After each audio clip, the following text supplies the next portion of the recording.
The Honourable Government House Leader is rising on a point of order. Mr. Speaker, on March 19, 2019, the Minister of Finance tabled in this House the budget documents for 2019. Out of respect for Parliament, I wish to table in both official languages revisions to supplementary information tables located in Annex 2 of Budget 2019, specifically tables A211, A212, A213, and A214 located in Annex 2 of Budget 2019. These tables provide detailed supplementary information on the cash requirements of measures announced in Budget 2019. The purpose of these tables is to allow the reader to reconcile the budget and main estimate documents. The original budget document tabled in Parliament on March 19, 2019 contained labeling of transcription errors that have since been corrected in this revision version. These corrections do not impact any of the fiscal projections or balances contained in the core budget document, such as the budgetary balance. Thank you, Mr. Speaker. Hear, hear. Comme il est 11 heures. It being 11:04, the House will now proceed to the consideration of private members' business according to the order on today's order paper.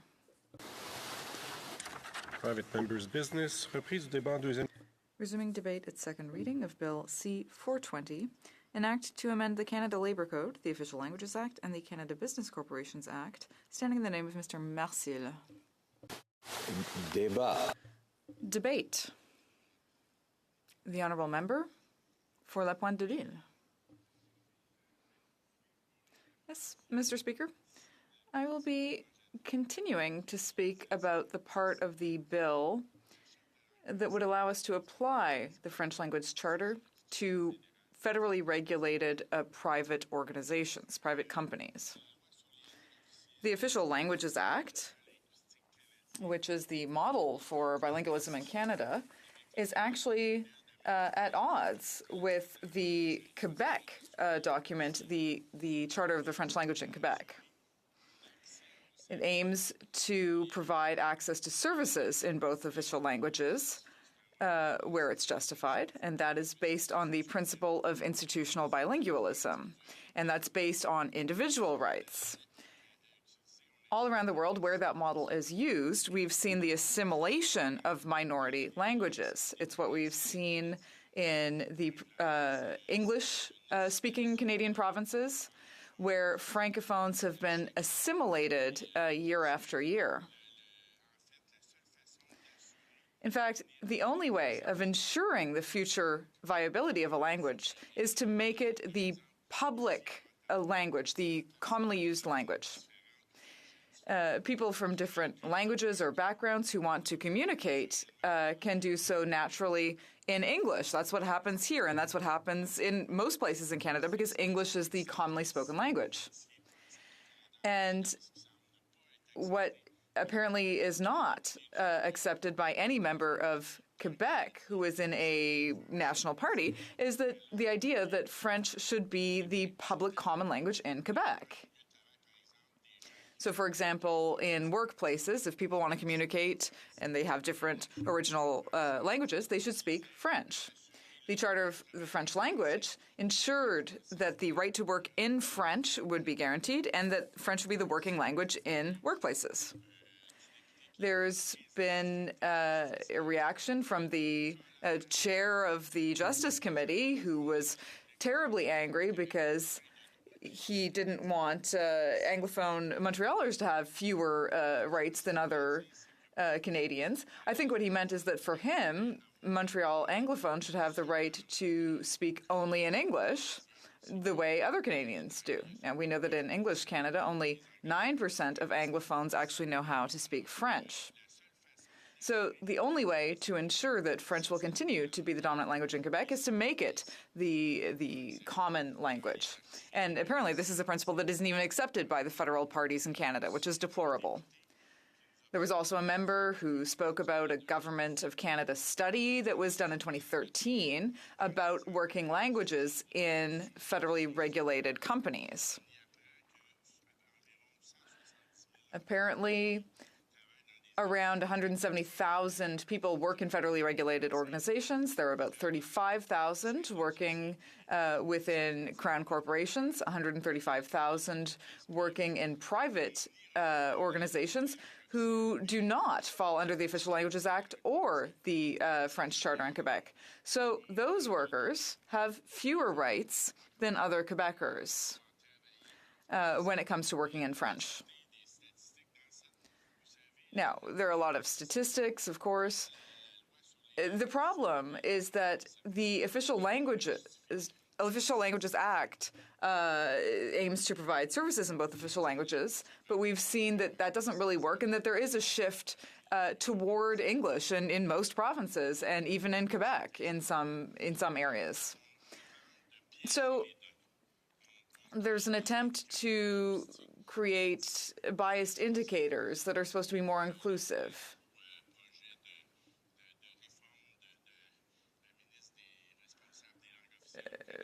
For example, in the Minister for Official Languages proposal, they're attempting to show that there are more Francophones than there actually are. But actually, there are Francophone minority communities in Acadia, for example, but they won't complain because there aren't enough people there. So rather than altering the principle of the law, they're attempting to change the indicators to suggest that things are much better than they are. In this study, they say that essentially a majority of Quebecers are already able to work in French. But that's not what I'm talking about. That's not what a common language means. There has been an increase in French as the working language, as the main working language in a lot of workplaces. And that happened after Bill 101 up through the 1980s. At which time the charter was significantly weakened by some of the federal government's actions. They funded pressure groups who aimed to undermine the French charter. So across Quebec, in private companies, the percentage of workers working mainly in French was around 70% in '89. In Montreal, it dropped significantly from the 80s to the 90s. And if you look at the statistics in this study, you can see that French is really not the main working language in many areas of Quebec. And the federal government is really primarily to blame for that. They need to make French the main working language of organizations. That's what we have been calling for at the Bloc Québécois since the time that we were founded. And I think that it's really essential. I've seen all kinds of examples of this in my riding, of people working in federally regulated organizations who can't work in French, even private organizations. So we'll see how open people are to this idea. It seems to me that they're not very open to it. So we're going to ask the government to apply this. And if the bill is rejected, we would ask the Quebec government to apply Bill 101 to those organizations. Thank you. L'honorable député. The honourable member for Sherbrooke. Thank you, Madam Speaker. I am pleased to rise this morning to support Bill C-420, and I want to thank the member for his work and for his bill, which we're dealing with today. As my colleague said, he was talking about federal parties as though they were all the same, but I think he should know that he has a strong ally in the NDP on this issue. And when it comes to what Quebec is asking for, I mean, we've been defending a lot of those things, and we've been doing so since well before the Orange Wave, when our leader, Jack Layton, at the time made that a priority. We're continuing to fight today to recognize the Quebec nation and to recognize the Sherbrooke Declaration. So I would invite my colleagues from the Bloc Québécois to take a look at that document. I think that's our vision for Quebec within Canada. It sees Quebec as a partner with fully recognized rights and with its own distinct nature. So I just wanted to say that straight off. Now, not only do I support this bill, but many of my colleagues from the 42nd Parliament have also tabled similar bills. So I think it's fairly clear why I'm in favor of this today. Particularly if you look at the anti-strike breaking provisions of this bill, that's something that our colleague from Jonquière tabled, well, a very similar, almost identical bill, in the past. And she really fought quite eloquently for that bill that would have prevented strike breakers to continue to operate. And it would have given more tools to unions to defend themselves against those really unfair tactics on the part of employers. When, for example, they would hire new people to replace staff who are striking. That it's really a violation of people's right to strike. So I think there as well they can count on our support. There's a reason why our colleague from Jonquière brought forward that bill. Her bill was rejected despite our best efforts. But she did have the support of unions and other groups, and unfortunately the government rejected the bill out of hand that really would have benefited our country. Now, not all that long afterwards, the government tabled back-to-work legislation for Canada Post workers, and I don't think that was a coincidence either. They never seem to stand on the side of workers. They really stand more with employers. And those are just a couple of examples, Madam Speaker, of how the liberals have lovely rhetoric when it comes to defending workers, but when it really comes down to it, they don't stand with workers, whether we're talking about strike breaking, whether we're talking about back-to-work legislation, preventing negotiation, bargaining. They do stand with the employer in every case. Now, the second part of the bill has to do with pregnant women and giving them the right to having different rights during the time that they are pregnant or breastfeeding. So this bill would simply give pregnant or breastfeeding women the right to withdraw early from a job that may be considered dangerous to their health and safety, or to the health and safety of the baby. Or to withdraw from the job if there is any risk to successful breastfeeding. So we support this initiative as well, and our colleague, the member for Rosemont-la-Petite-Patrie, and also our colleague, the member for Abitibi-Témiscamingue, both had quite similar bills before, so we certainly support them on those points. And I just did want to mention that our NDP colleagues had supported similar bills in the past.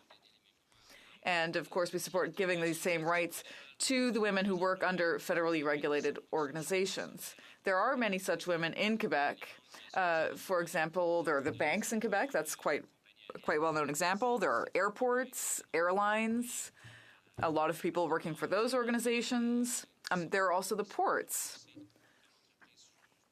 which are significant federally regulated employers.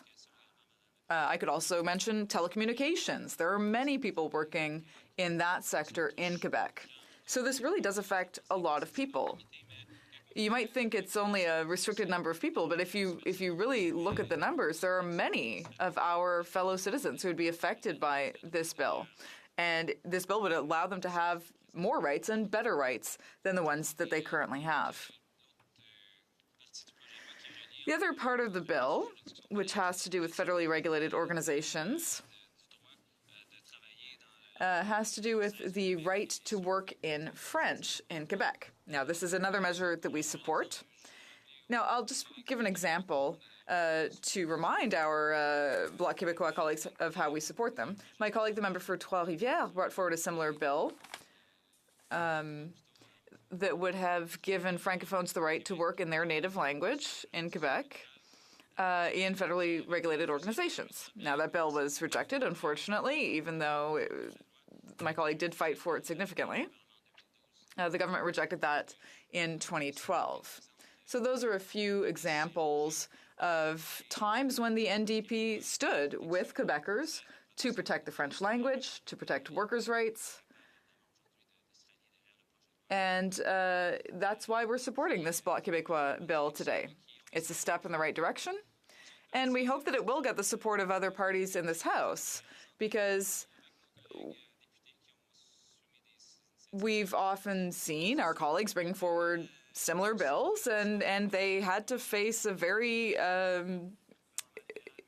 difficult government that wasn't very welcoming of those ideas. So the government frequently lined up against the NDP on these initiatives, and I hope that this bill from the Bloc today will get the support of the Liberals and Conservatives. We didn't manage to do that, but I certainly hope that they will, and that they will get that support. And this is what we will need to have the bill adopted. And the reality of the House of Commons and voting means that, well, we hope that there will be considerable support for this bill. And at the same time, it will allow us to remind everyone that not all federal parties support it. There's a specificity on this side of the House. We recognize this right, and we want to give them even more rights to develop skills, identity in Quebec, and its specificity within Canada. So it's a good opportunity for me to support this bill and to support workers as well, who deserve our support more than ever, because they're being attacked by employers all too often. And they see their rights infringed upon every day at work. And all too often, Madam Speaker, they run up against a government who is not listening to them. Their workers are being infringed upon by employers. And when there is an opportunity to defend workers, successive governments have sided with employers and with multinational companies. Like the PMO's office, they're paying close attention to the employers, and we've seen recent events, without naming them, Madam Speaker. We know that when multinationals knock on the Prime Minister's office, they receive a response quickly. And when workers are involved,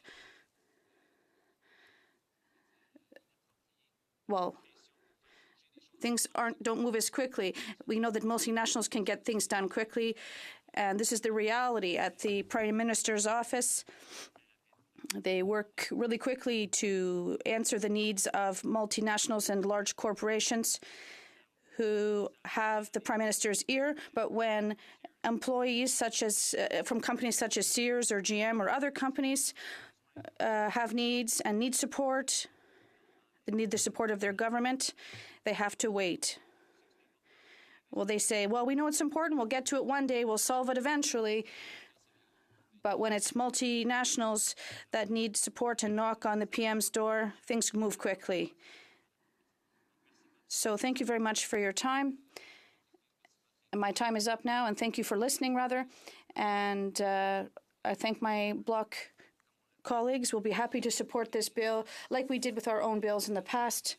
We support workers' rights and French in Quebec. Thank you. Resuming debate, the honourable member for Sherwood Park, Fort Saskatchewan. Thank you very much, Madam Speaker. And I know my friend, the Parliamentary Secretary for Labour, is particularly looking forward to my remarks today. It's great to be back in the House. Bill C-420 deals with a number of different issues. It is, in a certain sense, an omnibus bill dealing with various aspects of labour relations, and I thank the member for bringing it forward. I'm going to be highlighting a number of the issues in the bill and speaking to them. Not all of the issues, but I'll speak to a few of them. Specifically, the issue of preventive withdrawal and the issue of the ban on replacement workers. And might not surprise you to find that the proposed ban on replacement workers really is a deal breaker for us. There's some interesting ideas in there that I'll speak to in the area of preventive withdrawal, but banning replacement workers would have a significant negative impact on the Canadian economy. I think in particular on communities such as remote communities that rely on the access that small trucking companies might provide, for example, that would be negatively impacted if there was absolutely no recourse that an employer could use bringing supplies to those communities. But I can speak first to the issue of preventive withdrawal that this bill speaks to. This is the question of, in the case of a pregnant woman in the workplace who is concerned about the impact on her health and safety, on the health and safety of her unborn child, wishes to withdraw from that workplace in order to preserve her and her child's safety and to avoid perhaps exposures or situations that would cause a health situation for either of them. Now, this bill, this issue being explored in C-420 also is similar to a discussion that the House had on, I believe it was an NDP private member's bill C-345 that dealt at that time only with the issue of preventive withdrawal. Now, the fundamental issue at play here is that in the province of Quebec, there's the opportunity for women in this situation to access paid leave. In the rest of the country and in federal jurisdiction, it's unpaid leave that would be available in this case. The first step is that a woman in this situation would seek reassignment, and then if no reassignment was available, she would leave the workplace.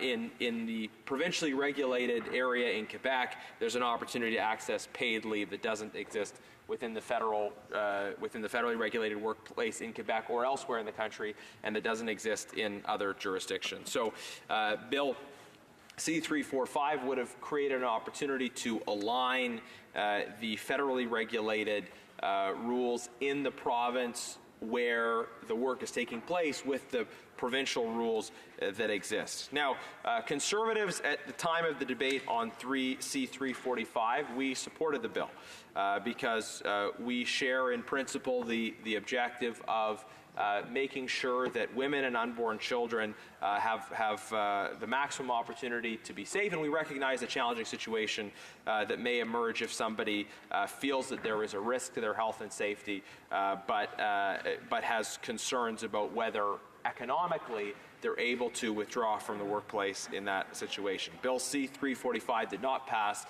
because it was opposed by the government. And I mentioned when I spoke to the bill at that time that there were a number of different issues that the bill raised that maybe could have been further discussed and worked out in committee.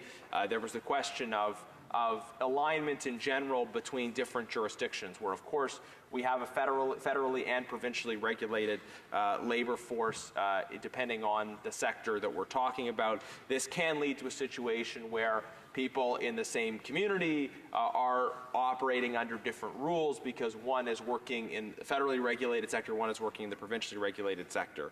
That is a reality of the way the system works, and of course maybe it causes some consternation in this particular case where people don't have access to the same opportunities that exist within their same communities for those that are being regulated provincially as opposed to federally.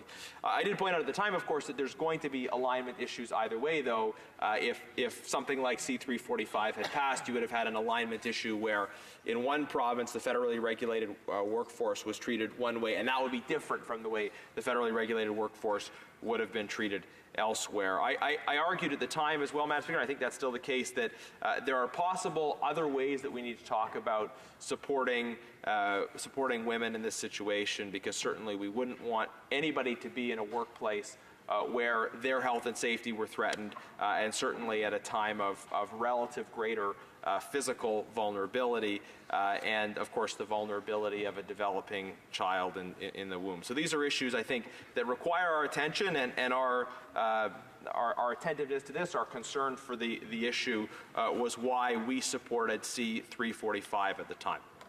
And those provisions are incorporated into Bill C-420. But we are not supportive of this bill, not because of those provisions, but as I mentioned, because this issue of the proposed ban on replacement workers really is a deal breaker for us.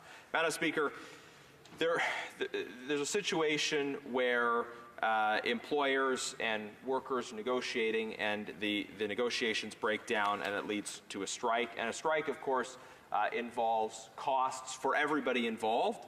They involve costs for workers who are without the opportunity to work and earn income for the period of time of the strike. There's a cost for the employer, and there's a cost to the public who are not able for that period of time potentially to access that service or to access that service in the same way.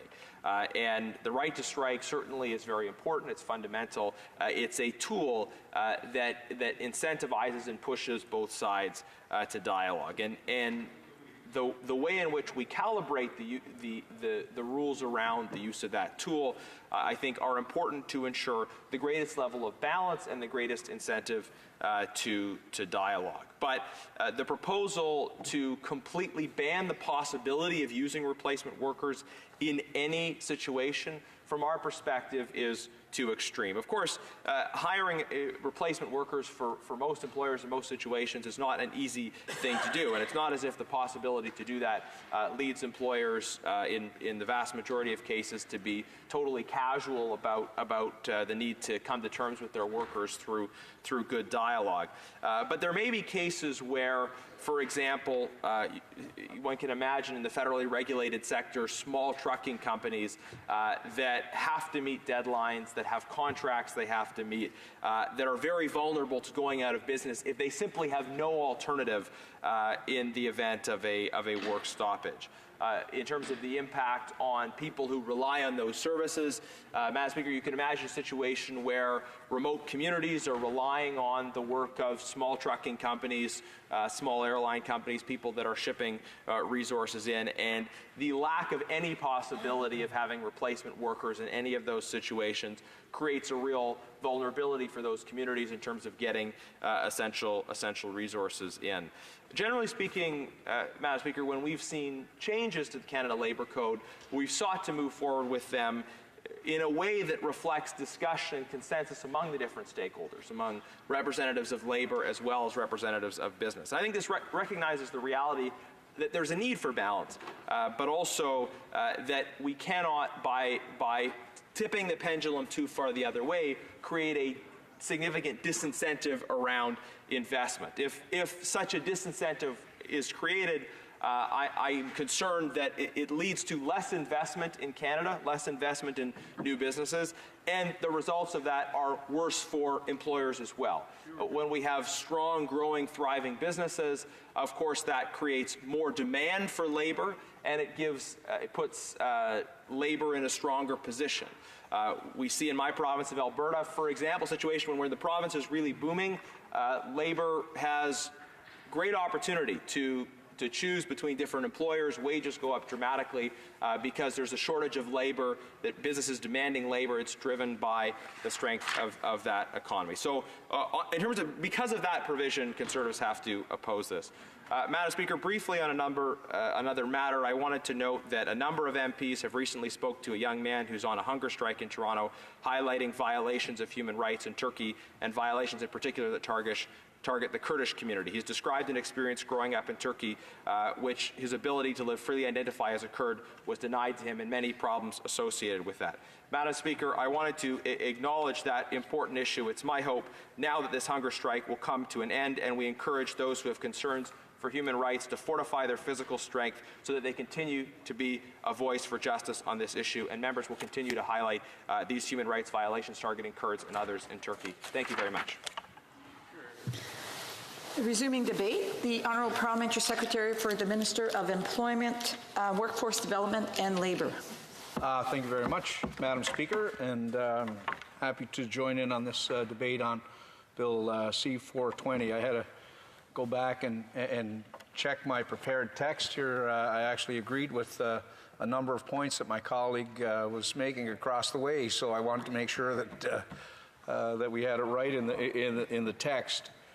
I'd like to use my my time to speak about the current situation and where we are with the three prominent issues that arise from this piece of legislation, and that's the use of replacement workers, the situation with pregnant nursing employees, and as well the charter of French language in Quebec. And through my comments, I would hope I'll be able to share with the Chamber and with colleagues the concerns that the government has with this particular piece of legislation.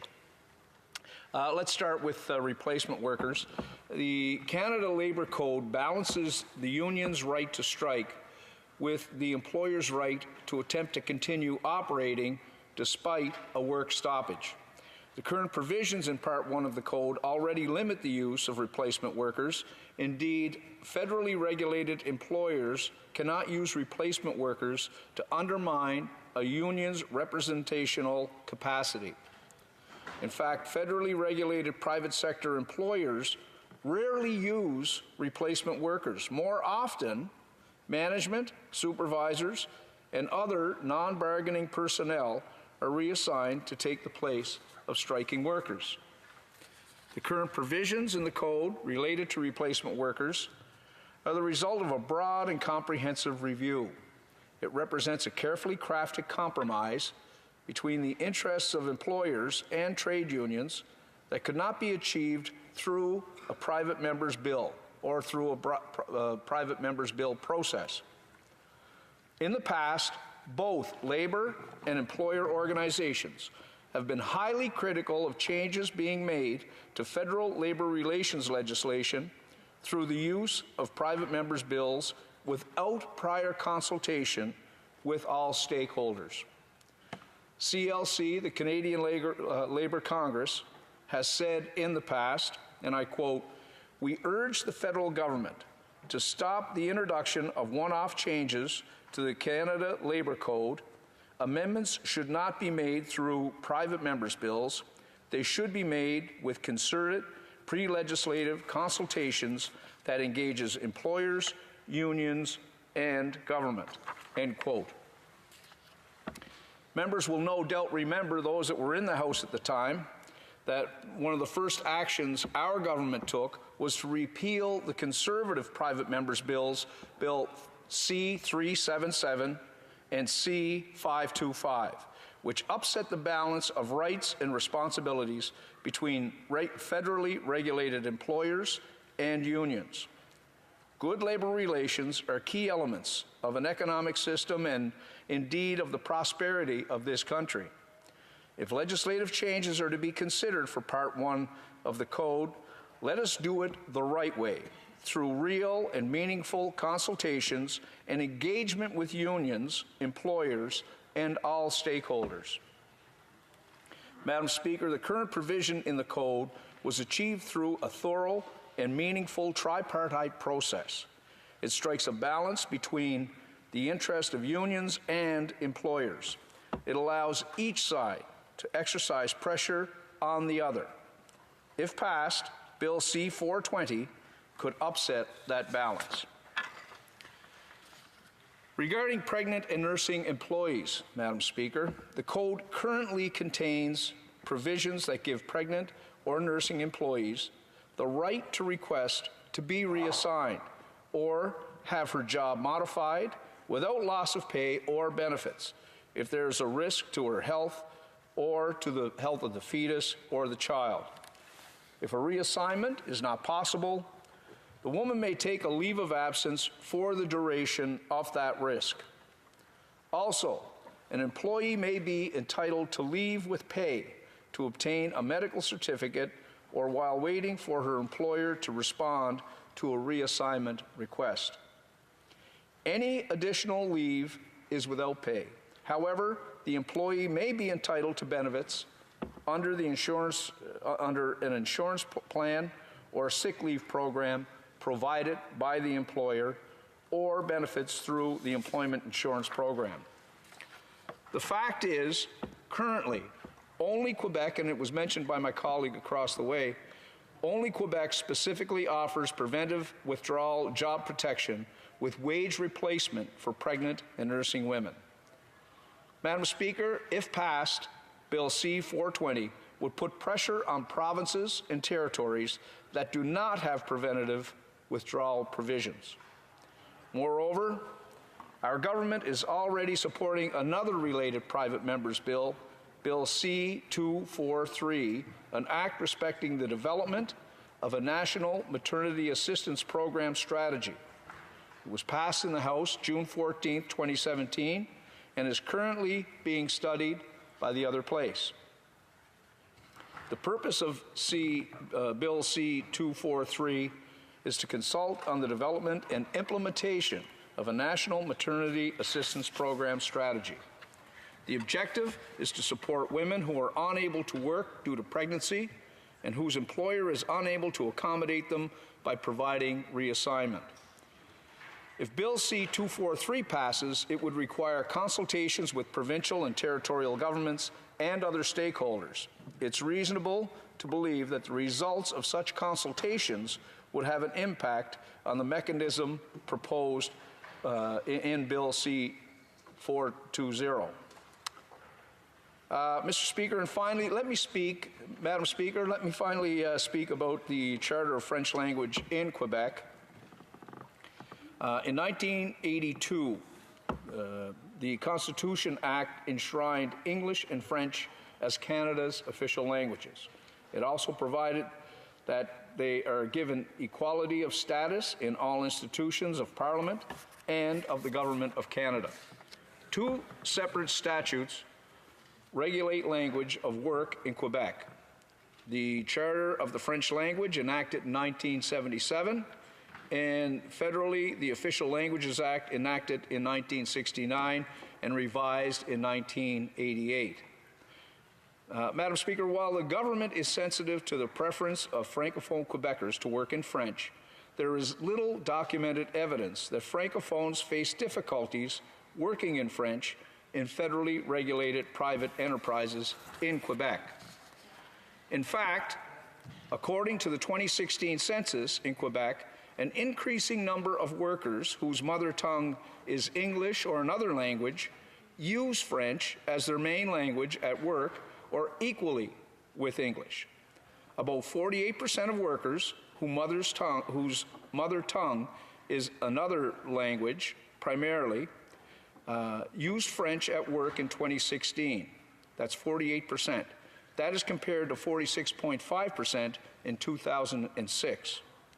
Similarly, about 25% of workers whose mother tongue is English mainly use French at work in 2016, compared to 23% in 2006. So an increase in both measurements.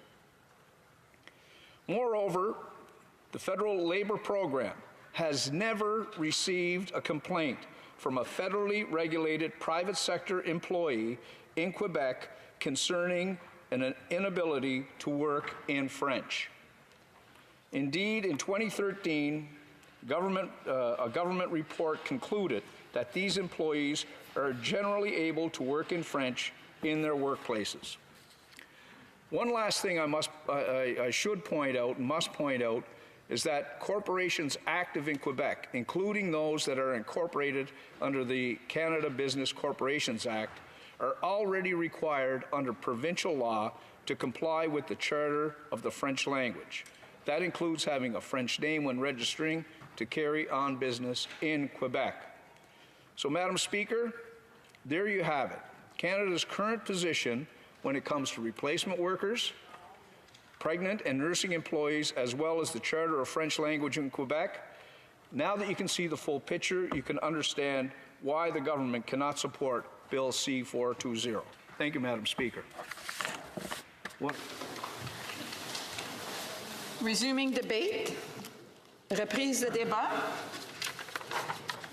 L'honorable député. The honourable member for Repentigny. Thank you very much, Madam Speaker.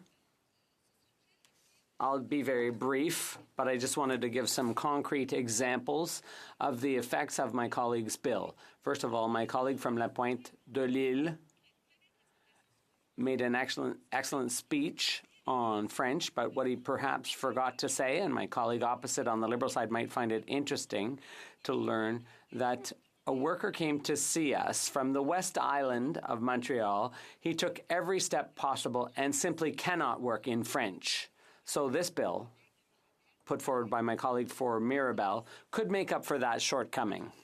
The other aspect of the bill is the issue of anti-scab legislation. So going back in time, in Thetford Mines in 2010,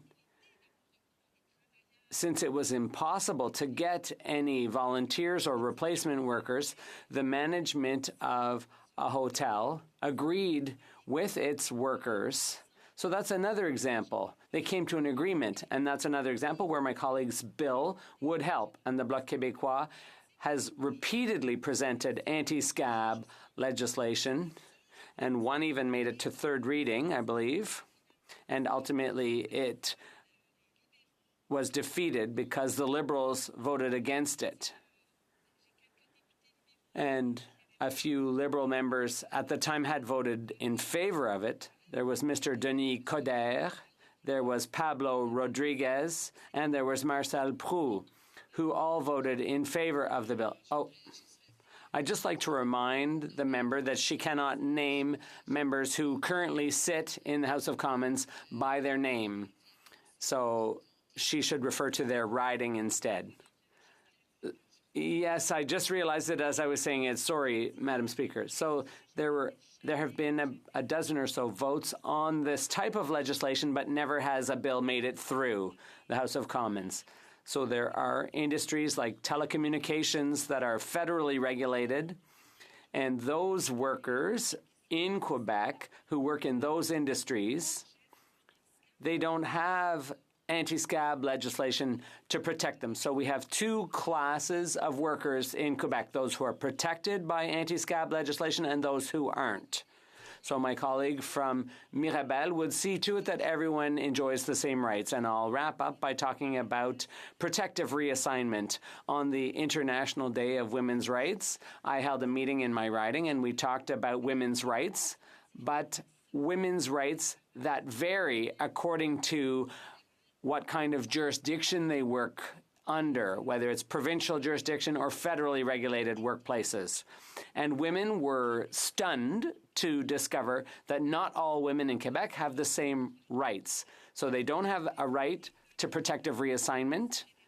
A woman working in a federally regulated company like Crown corporations and other agents of the Crown, all women who are federal employees, departmental employees, and women who work for other organizations like Bell Canada and CN, for example. There are lots of examples. So there are women in Quebec, like the people I alluded to earlier, that don't have the same rights as everyone else. And that is what my colleague with his bill is attempting to do. He would like to make sure that everyone in Quebec would have the same rights. And that's it in a nutshell, Madam Speaker. Resuming debate. The honourable member for Mirabel has a right of reply for 5 minutes. Thank you, Madam Speaker. 2 weeks ago, it was International Day of the Francophonie, and everyone here was so proud of the French language. There were some very serious statements, videos, and we even got some Yves Duteil here in the House of Commons. I could hardly believe it. You can't make this stuff up, Madam Speaker. It was almost as if Camille Lorrain was here sitting in the House. But 24 hours later, in a dramatic twist, the Liberals and the Conservatives worked to defeat the rights of hundreds of thousands of Quebecers to work in French. So here in Ottawa, everyone's willing to defend French, except when it would require real measures that would have an impact on real people. The big parties are working to defeat Bill C-420, which I tabled here in the House. This bill would force the federal government to move forward into the 21st century. Here we're defending the right of Quebecers working in Quebec to work in our common language, which is French, the only official language of Quebec. To the government, French is kind of an embarrassment. That's what the Liberals have said, that French in the workplace is an embarrassment. C420 is not an embarrassment. It's a choice that a society can make, a logical choice, that Quebecers working in Quebec should be able to work in French. C420 would also protect workers under federally regulated workplaces with would protect against hiring of scabs. And if there's any embarrassment here, it's scabs, not French in the workplace. It's no longer 1950. The Bloc is introducing legislation against strike breakers, but the Canadian parties have voted against this. The Conservatives have chosen to remain bogged down in the past, and that shouldn't surprise anyone. That's their modus operandi, in fact. When the Liberals are insisting on keeping working conditions reminiscent of the last century, it says a lot about the Canadian mentality around labour relations. One could conclude that those who want Quebec to advance shouldn't expect much from the House of Commons. Talk about being stuck in a time warp. The federal government is lagging behind in gender parity, which means that Quebec women are discriminated against when it comes to precautionary reassignment. C420 is what pregnant women need, and they need it in the interests of their health and their child's health. Ottawa is penalizing Quebec women who work in federally regulated workplaces. They're the only ones who do not have access to the provisions available under Quebec law. Even though they work in Quebec, all women in Quebec are entitled to 90% of their wages when under precautionary reassignment, except those working in federally regulated workplaces. For those women, it's 55%, almost half. And that's only for those who qualify for EI. 2/3 of women in our society don't even qualify for EI. A woman shouldn't be penalized for wanting to have a child. She should be encouraged. My colleagues in other parties have voted against this as usual. And I don't see how it's any of their business. The NDP has tabled similar legislation, but the reaction from the other parties is always the same. Perhaps voters will have something to say about this. The language rights of workers, strikers, and female workers, these are all principles that the Liberals and Conservatives vote against. Quebecers are poorly served here in Ottawa. They're poorly served by elected officials who are out of touch with Quebec realities.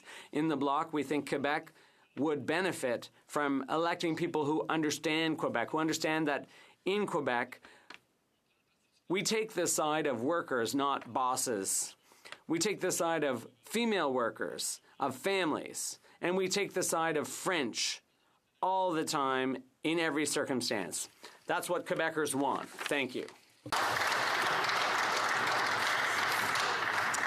The question is the following one. Mr. Marcil, seconded by Mr. Beaulieu, moves that Bill C-420, an act to amend the Canada Labour Code, the Official Languages Act, and the Canada Business Corporations Act, be now read a second time and referred to the Standing Committee on Human Resources, Skills and Social Development and the Status of Persons with Disabilities.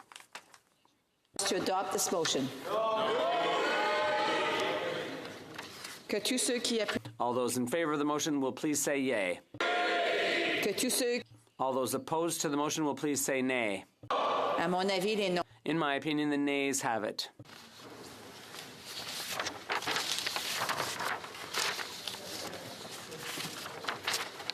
Conformément à l'article 4. Pursuant to the standing orders, the recorded division is deferred until Wednesday, April 3rd, 2019, immediately before the time provided for private members' business. Till noon.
ready to rule on the point of order raised on February 28, 2019 by the Honourable Member for Calgary-Nose Hill concerning events that occurred at meetings of the Standing Committee on Citizenship and Immigration on February 25 and 27, 2019. I want to thank the Honourable Member for Calgary-Nose Hill for having raised the matter and the Member for Don Valley West for his comments. In her intervention, the member for Calgary-Nose Hill explained the circumstances that gave rise to her point of order. That is, on February 25th, the Standing Committee on Citizenship and Immigration was debating a motion when the chair of the committee suspended the meeting to allow members to vote in the House, indicating at the time that the meeting would resume after the vote. However, as the member stated, when they returned, they, and I quote, waited for some time for the quorum to be met, which never occurred, unquote. And the chair then left the room without either resuming or adjourning the meeting. Consequently, in response to a point of order raised at their next meeting, the chair confirmed that the meeting had indeed been adjourned. Upon appeal, that decision was upheld. Contending that the adjournment was a unilateral and prohibited decision of the committee chair, the member for Calgary-Nose Hill made it clear that the premise of her objections was twofold. That is, committees do not have any authority to act beyond the powers granted to them by the House, and specifically, they cannot circumvent, even indirectly, Standing Order 116.2. Afin de répondre To answer these objections, and in fact determine the authority of the Speaker in this matter, a comprehensive understanding of not only the words found in Standing Order 116.2, but also of its scope and applicability is important, particularly since this is the first instance in which the Standing Order has been invoked. Standing Order 116.2 states, A, unless a time limit has been adopted by the committee or by the House, the chair of a standing, special, or legislative committee may not bring a debate to an end while there are members present who still wish to participate. A decision of the chair in this regard may not be subject to an appeal to the committee. B, a violation of paragraph A of this section may be brought to the attention of the Speaker by any member, and the Speaker shall have the power to rule on the matter. If, in the opinion of the Speaker, such violation has occurred, the Speaker may order that all subsequent proceedings in relation to the said violation be nullified. Unquote. While the language of this rule is unambiguous, the chair must, as always, understand and consider carefully the meaning and even intention behind the words. In other words, what was the purpose of adding this standing order to our rules, or what new expectations or parameters does it bring? Essentially, it seems to the chair that this new rule is intended to safeguard debate in committee from a procedural hijacking, so to speak, that would permanently end debate on a motion. Before its introduction, members could have, for example, forced a debate on a debatable motion by moving the previous question, which is not procedurally permissible in committee, thus requiring committee chairs to rule it out of order. A challenge of such a ruling could have resulted in it being overturned, thereby forcing the chair to put an end to debate and depriving members of the opportunity to further deliberate on a question. L'essence même. At the very core of this new provision, then, stands the desire to allow committee members to participate fully in their deliberations without being unduly stopped from debating matters until their natural conclusion. Defense of this mattered to the extent that it was, in fact, fortified with a recourse and a new authority for the Speaker in the event of a clear violation. However, this is not to be interpreted as being applicable in all instances of debate ending in committee.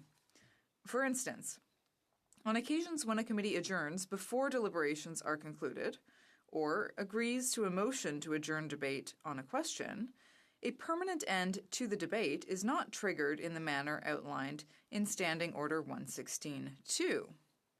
Rather, debate on the matter is still permissible and may come back before the committee at a future date to be determined by either the chair or the committee.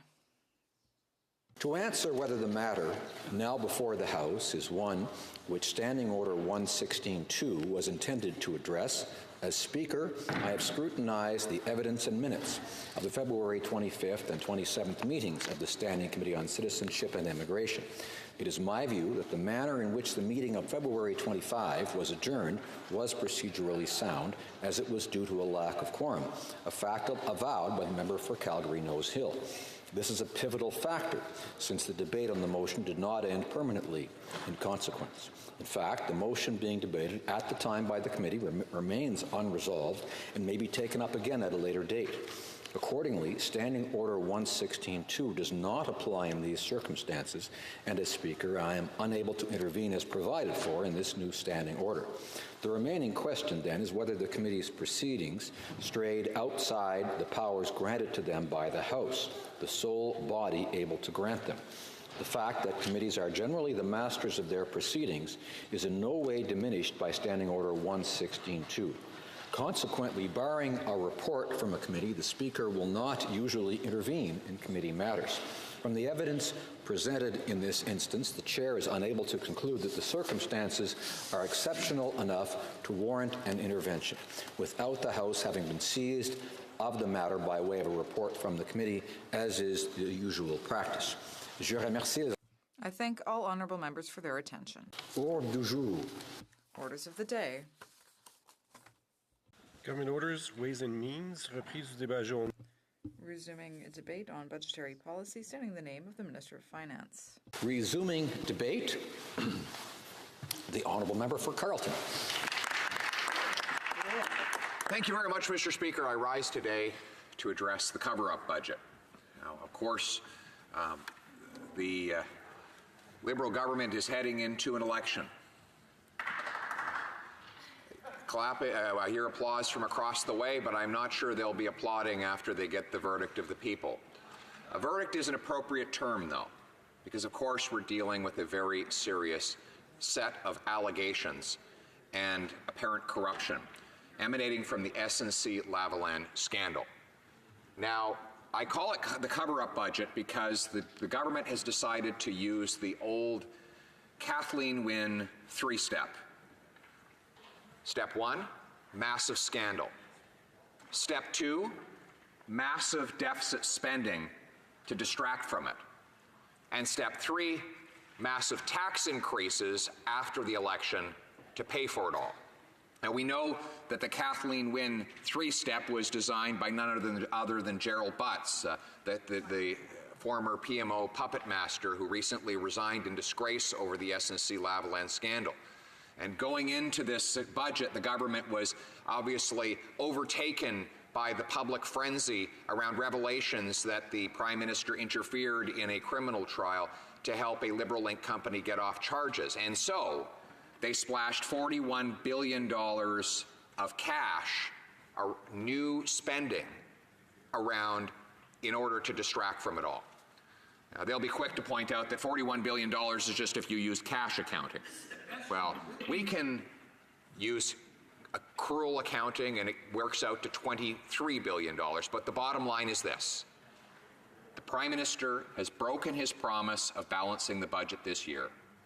He is planning, in fact, to add even more to the national deficit next year, and all of this is part of a scheme to spray billions of dollars at Canadian voters to distract them from the scandal before the election and then raise their taxes to pay for it after the election.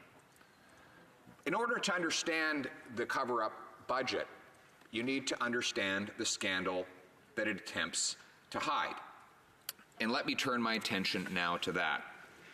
Before I do, though, I will point out that we're returning full circle, because this scandal started with the last budget. The government introduced Budget 2018, which made vague reference to addressing corporate crime. It seemed to be rather benign, possibly even something that all parties could support. Everyone is against corporate crime, after all, or so we thought.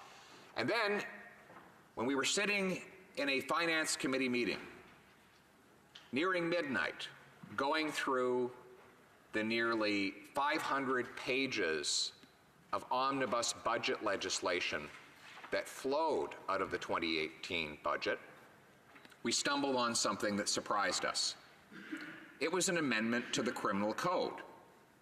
And everyone in the room was shocked, including Liberals. The Liberal member for Hull Elmer looked at it. He said, it doesn't smell right. He said, it looks like we're giving a slap on the wrist to large-scale corporate criminals. If I could paraphrase a colorful quote, he said, if I steal $10, I'm fine, but if I steal $10, I'm in trouble. But if I steal 10 million, I get off just fine. That was the impression he got from amendments that the finance minister introduced to the criminal code in his budget.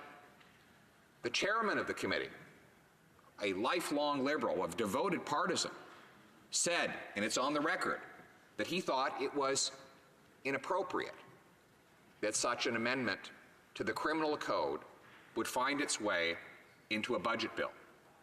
That we would discuss changes to criminal penalties in the Finance Committee rather than in the Justice Committee, where the criminal code is normally debated and addressed. Now, throughout all this debate, the question mark that kept appearing in everybody's mind was, who's asking for this? Why are they trying to amend the budget? Why are they trying to amend the criminal code in the budget?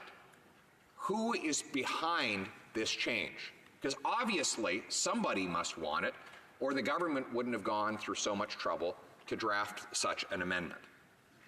And we would find out later on exactly who was driving this change, and it was SNC-Lavalin. A story appeared in February in the Globe and Mail saying that the Prime Minister and his team had personally and politically interfered with the then former Attorney General in order to get her to extend a special deal to SNC-Lavalin that would shelve the charges of fraud and bribery in order to allow the company to go on with business as usual.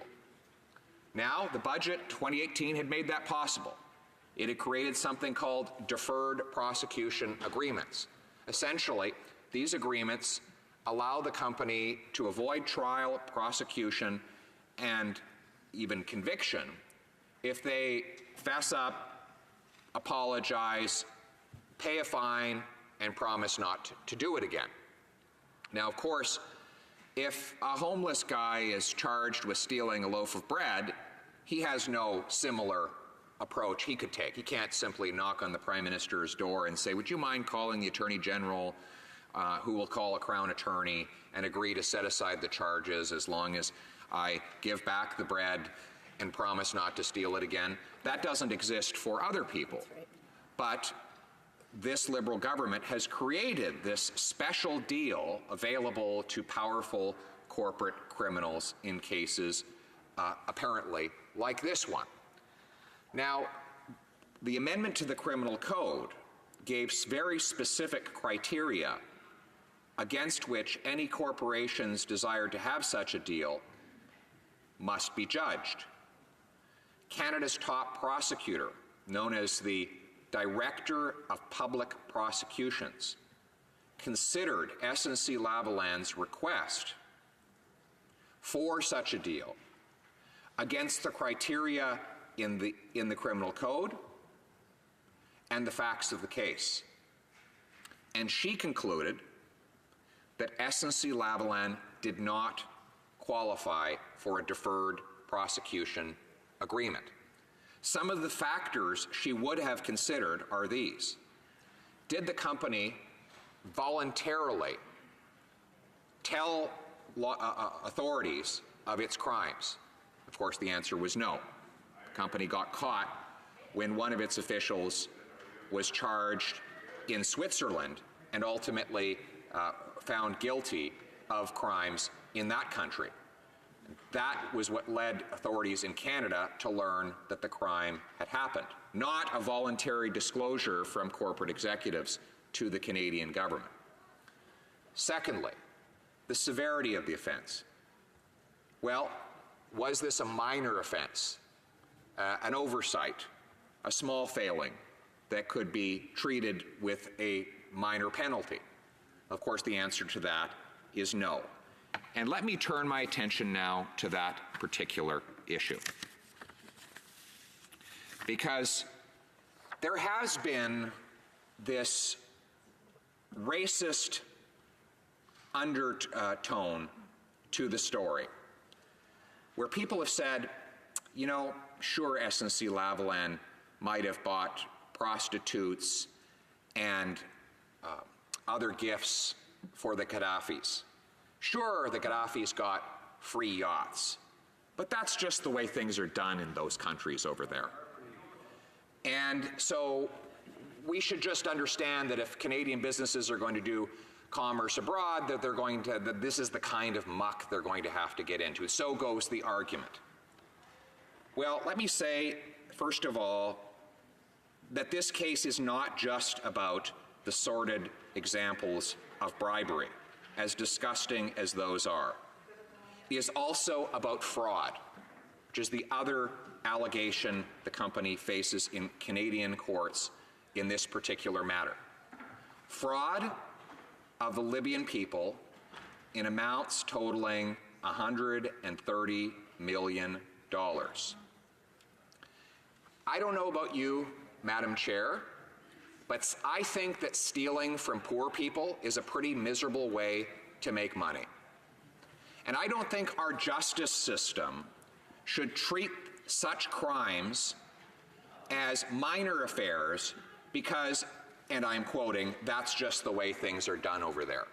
The reason so many of these countries are so poor is precisely because of such parasitical corruption that drains the national wealth, that empties the pockets of tax-paying citizens in those countries without giving them anything back in return, that forces them to pay every time they want to go about their business and live their daily lives, and which creates a massive imbalance of power in favor of those who have money to pay bribes and against those who don't. So to those people who say that's just the way things are done over there, we should never accept that that's the way things are done.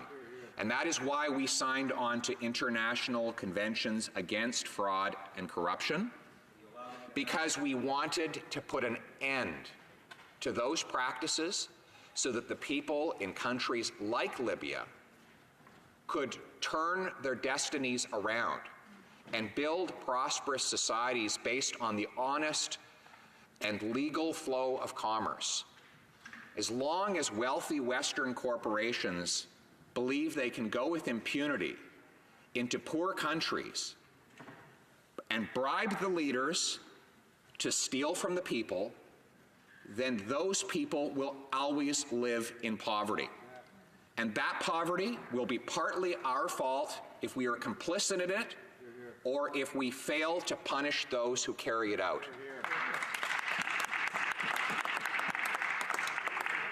And the reason we have international conventions is because the traditional practice of many corporations was to go in, pillage and plunder, and then leave before local authorities could prosecute them, going back to Western countries where they continued to operate with impunity. In other words, if companies like SNC are not prosecuted over here, they will continue to carry out the alleged crimes that we witness in this case over and over and over again. And countless people in the poorest countries in the world will forever pay the price. We, as Conservatives, do not accept that that's the way business is done, and we will ensure that while Canadian businesses should have the legitimate right to do well by doing good, to trade with the world, to grow and prosper, that they shall never make a buck by stealing from the world's poor. Yeah.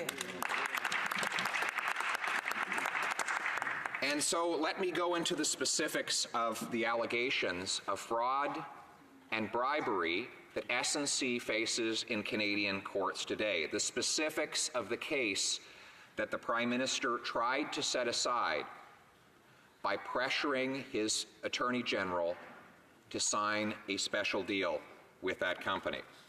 And let me go through it. In 2015, the RCMP charged SNC-Lavalin, along with its international division, with corruption and fraud in relation with their business dealings in Libya. The RCMP said officials at the company attempted to bribe several public officials in the country, including dictator Muammar Gaddafi, as well as other businesses in Libya.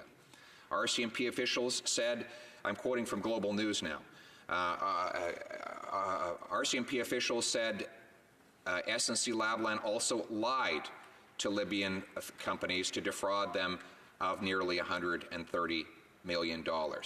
Now, Financial Post, SNC and its subsidiaries, SNC-Lavalin Construction, Inc., and SNC-Lavalin International, are also alleged to have defrauded various Libyan public agencies of approximately $129.8 million. Now I'm quoting further from the Financial Post. According to police, Ben Issa established a scheme in which two companies, Duvel Securities and Dinova International, billed SNC roughly $127 million for helping the firm win dozens of major contracts in Libya during the 2000s. In fact, Swiss and Canadian police say Duvel and Dinova were shell companies controlled by Ben Issa. The money, including $1.5 million spent on a yacht for Saadi Gaddafi, was used to bribe Libyan officials and pad the bank accounts of Ben Issa and Mr. Bedbawi, who left SNC in 2006. In September, now I'm quoting Global News again, in Switzerland, an ex-senior employee from SNC-Lavalin pleaded guilty to fraud, corruption, and money laundering in relation to his business in Libya in 2014, before the RCMP charges. Riyad Ben Issa acknowledged in court that he bribed Saadi Gaddafi, son of Libya's late dictator Muammar Gaddafi, so SNC could win contracts. Now, to quote the National Post, receipts gathered during an investigation of a former SNC-Lavalin executive show $30,000 in payments to Saadi Gaddafi for sexual services in Canada. Transactions they wrote in as companion services, quoting, in their expense reports, these companion services cost between $600 and $7,500 each. Close to $10,000 in services went to a single escort service in Vancouver. Other payments went to a Montreal strip club and covered events at the Air Canada Centre in Toronto, such as box seats for a Spice Girls concert. Now, it's very easy to dismiss some of this salacious bribery as just part of a broader soap opera. These obviously, the participants in this this behavior might be morally corrupt themselves, but at the end of the day, some will say, what is the overall problem that we're trying to address? And I bring your attention back to the earlier excerpts that I read, and I'm going to read it again. The reason for all of this bribery was so that SNC could defraud various Libyan public agencies of $130 million. So in other words, they delighted the pleasures of top Gaddafi family members as a means to an end. And the end, of course, was to steal $130 million from some of the poorest people in the world. So, let us all agree, never again to refer to these alleged crimes as victimless crimes. They are not victimless crimes. There are people living in squalor in other parts of the world because crimes like this take place. I list all of that chronology in order to address the criteria in the deferred prosecutions section of the Criminal Code, which says that such agreements will be available only when the severity of the crime is limited. In other words, if it's not a serious crime, if it was a mistake with limited consequences and minimal damage to any victims, the government is then entitled to enter into a negotiation with an accused corporate criminal in order to resolve it through a deferred public prosecution agreement. Based on what I have just read to you, Madam Speaker, I think you will agree that this was not a small, petty crime. This was a serious and egregious and systematically executed crime carried out against the Libyan people. And therefore, on that basis, SNC did not qualify for a deferred prosecution agreement if you were reading the Act as it is written. The next section in the criteria in the Act that determines whether the top prosecutor should enter into negotiations with an alleged corporate criminal for a deferred prosecution agreement asks the prosecutor to consider whether this was an isolated incident. So I ask you, Madam Chair, was this behavior by SNC-Lavalin an isolated affair, or was it part of a pattern of behavior? Was it just a few rotten apples in a faraway land who did some dirty dealings and have no link back to Canada? Well, obviously, the answer is no. While these charges I'm about to read off have nothing to do with the deferred prosecution agreement the Prime Minister sought, they do speak to the Criminal Code's criteria on whether or not the company has a systematic history of corruption or whether this was an isolated case. Again, I read from Global News. 3 top executives were also charged with bribery in relation to the McGill University Health Centre. Former CEO Pierre Duham, along with McGill officials, pleaded guilty in the case. Funny, Madam Speaker, a company that tries to rob people in faraway lands might just do the same back here at home. In other words, those people who comfort themselves by saying, sure, they're ripping off other people, but that doesn't cost us any money, better actually check the facts. Because from a rotten tree comes nothing but rotten fruit. And we have paid the price here in Canada for that corruption, as evidenced by the guilty plea of the company's former CEO, not a junior intern who stole a candy bar. This is the top official in the entire company. Let me now read again from Global News. Quebec prosecutors are working with the RCMP on the possibility of new criminal charges against SNC-Lavalin tied to a contract to refurbish Montreal's Jacques Cartier Bridge, court documents show. And there we have it again. More corruption involving major Canadian infrastructure projects. Now, of course, the state of our dilapidated bridges in many parts of this country is well known. In Montreal, it is especially the case.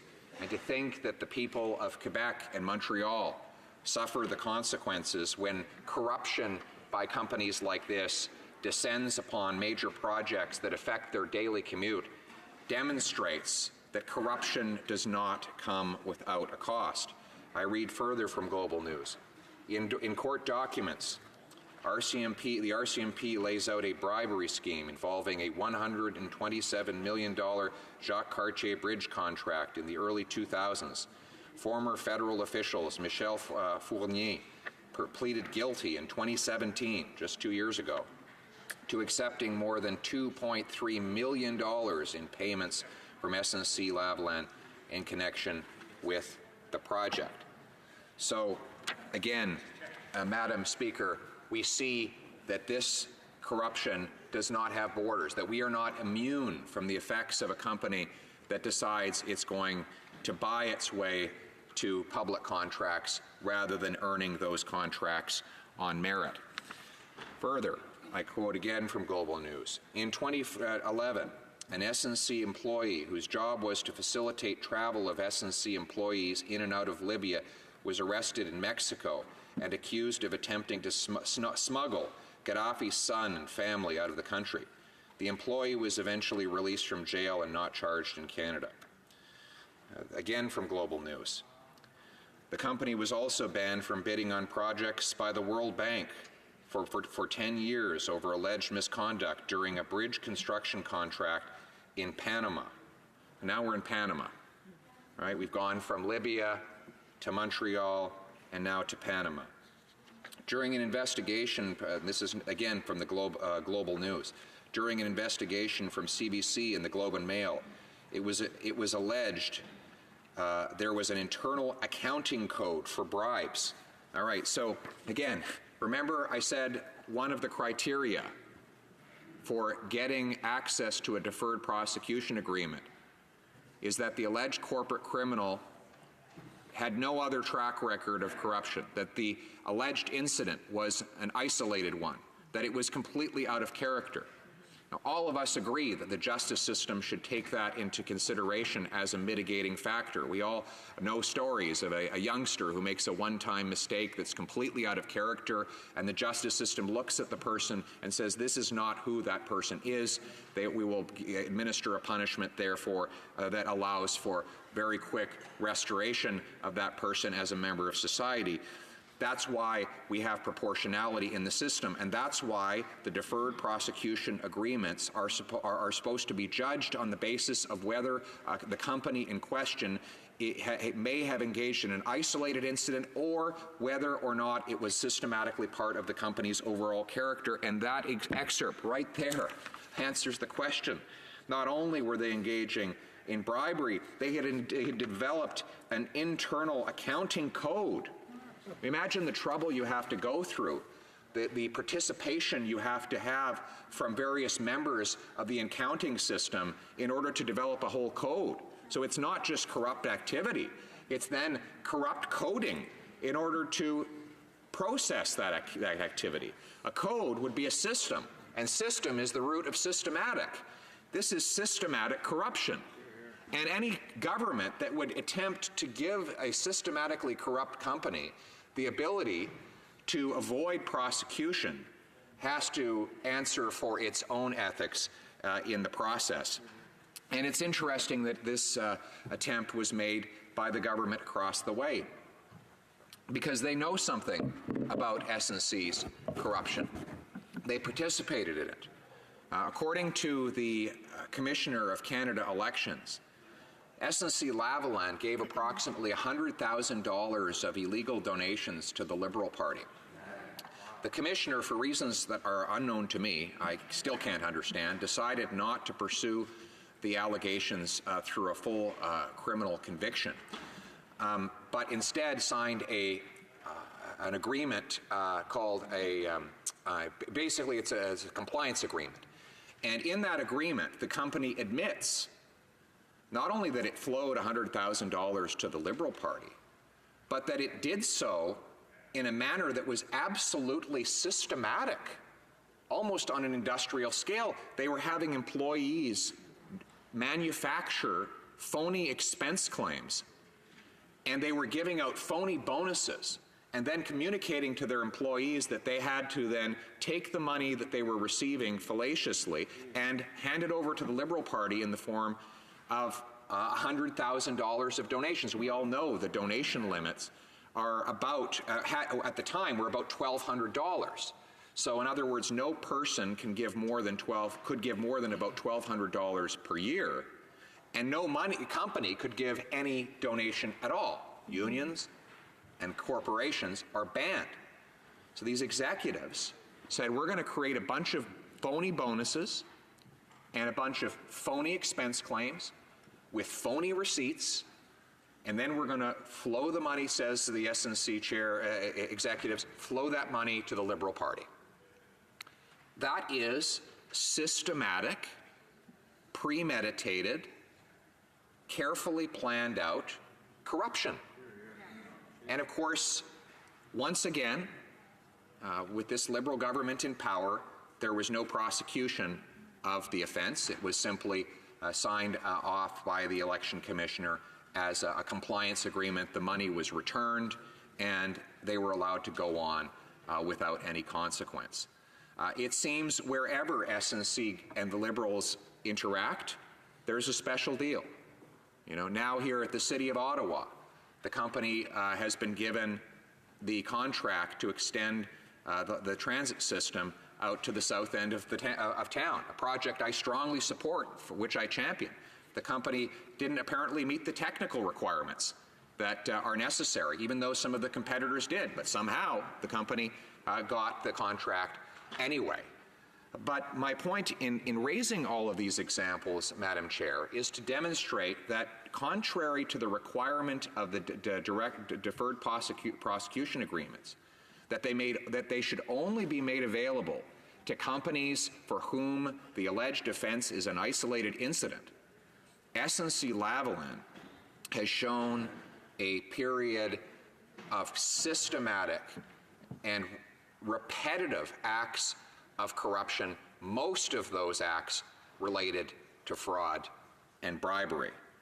In other words, the Director of Public Prosecutions was absolutely right to refuse this company such an agreement. But that wasn't good enough for the Prime Minister. He thought to himself, look, he introduced an amendment to the criminal code through his omnibus budget specifically so that he could help SNC-Lavalin. This company had lobbyists swarming all over Parliament Hill. It had made direct contact with top officials in the government. The chairman of SNC-Lavalin, Kevin Lynch, a former clerk, called the present-day clerk.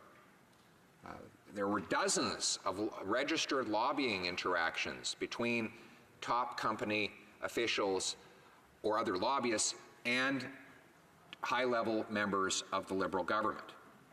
So the Prime Minister was saying he was going to get it done one way or the other for this company.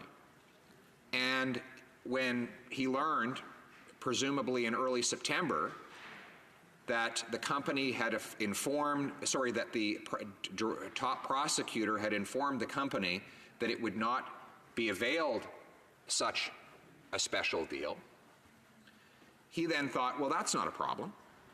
We'll just call the Attorney General and she'll just overturn the prosecutor. There'll be a deal for SNC-Lavalin and we'll get back to business as usual. And that was the plan. And, you know, in fairness, that is how things have worked for SNC for a very long time. And the Prime Minister, I guess, had every reason to think that that would work. But then he encountered a problem that he didn't expect to find in his own cabinet. A person with principle. Someone who understood the law and viewed it as her job to respect the law. The Prime Minister assumed that if he made clear to her the political imperative, that she would find a way to cast the law aside and overturn the top prosecutor in the land to offer a special deal to SNC-Lavalin in its $130 million fraud and bribery case. She said no. She looked at the act. She said, clearly, this company does not qualify for a deferred prosecution agreement. Furthermore, it would be literally unprecedented for an Attorney General to overturn a decision of the independent prosecutor.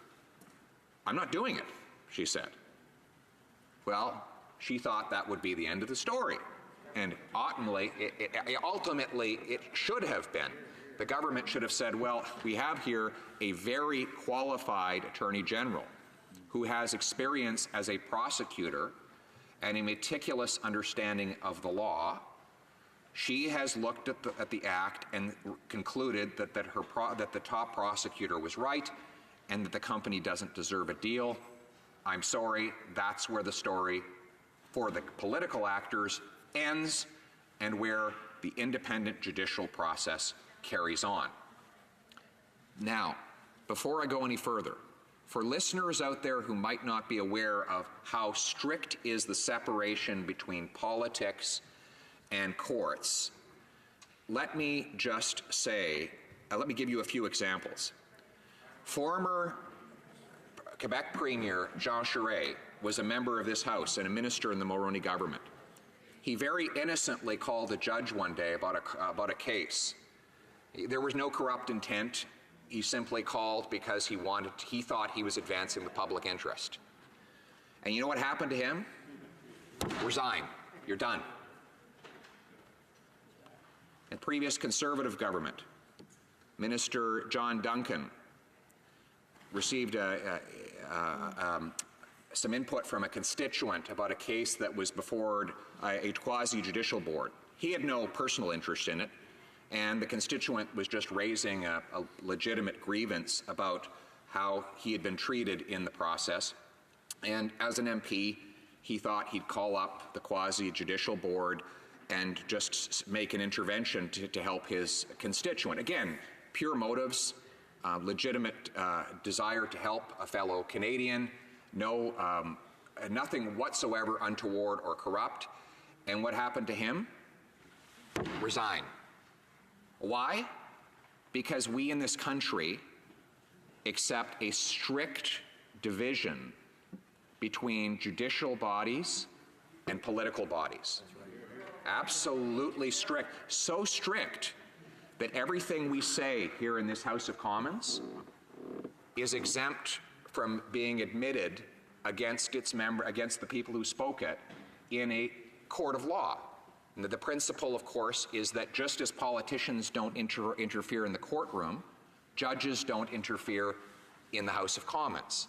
There is a strict separation. I give that as background so that when we describe, as I am about to do, the relentless effort by the Prime Minister and his team to interfere with a criminal court proceeding, I want everyone to be aware just how rare and inappropriate it is. If it is a resigning offense for a minister in the previous government to call a quasi-judicial body about a constituent's concern, surely it's a resigning offense for the Prime Minister of Canada to carry out a consistent and sustained campaign of interference with his Attorney General to stop a $130 million fraud and bribery case from going ahead. That's right. That's right. But that's exactly what he did. And, you know, before let me just say that I'm going to relay the story of his interference, not from the vantage point of a Conservative or a New Democrat, not from the vantage point of an angry anti-liberal journalist, if there is such a thing, but from the vantage point of Liberals themselves. Remember, all of the allegations in this scandal come from the Prime Minister's own cabinet. Right.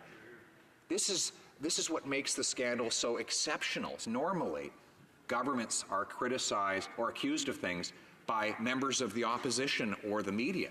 In this case, the allegations all come from people the Prime Minister thought enough of to put them in charge of major government departments. So what did these people say? Well, the former Attorney General, someone in whom the Prime Minister entrusted the top law office of the land and eventually entrusted the care of our veterans, said that the Prime Minister and his team carried out sustained and consistent interference, that she experienced veiled threats, that she was hounded, that the entire campaign reminded her of, quote, the Saturday Night Massacre, a reference to Richard Nixon's mass firings in the Watergate scandal.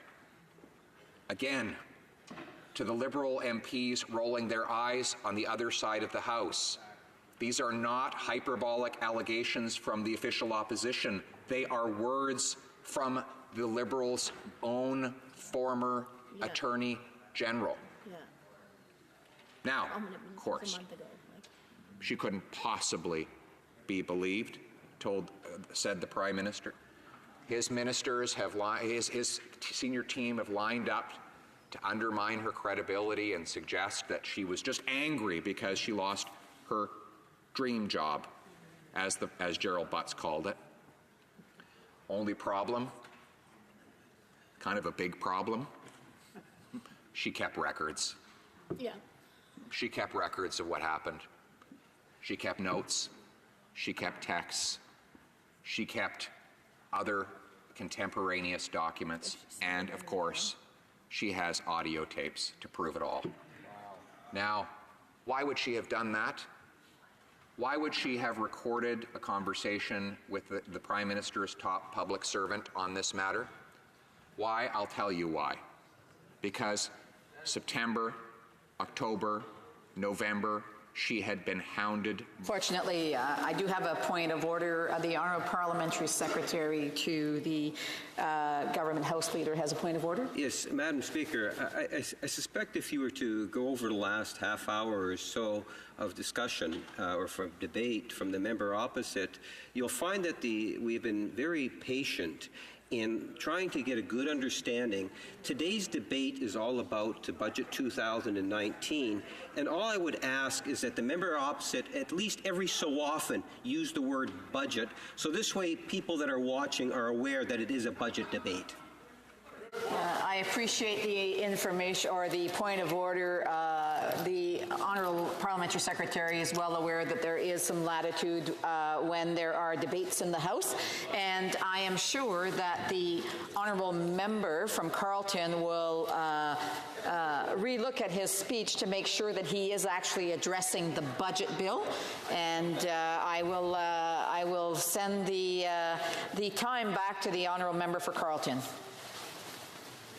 That was a strange intervention from the Deputy House Leader of the Liberal Party, Madam Speaker. He's now claiming that deferred prosecution agreements have nothing to do with budget policy. Well, that's funny. Well, why on God's green earth did they put it in the budget? Yeah. No, they put it in the budget. So now they have suggested that it is a budget matter. And therefore, we are left with nothing more than to debate it within the context of the budget. And it's funny, this is the second time members of the government have become confused by what they put in their own budget. I recently was at the Finance Committee, and I asked questions about deferred prosecution agreements to finance officials. I wanted to know why the finance minister was meeting with top executives and lobbyists from SNC-Lavalin in the weeks following the Director of Public Prosecution's decision not to extend a DPA to the company. And all of a sudden, the chair of the Finance Committee slammed down his gavel, and he said, "This is not relevant. It has nothing to do with finance."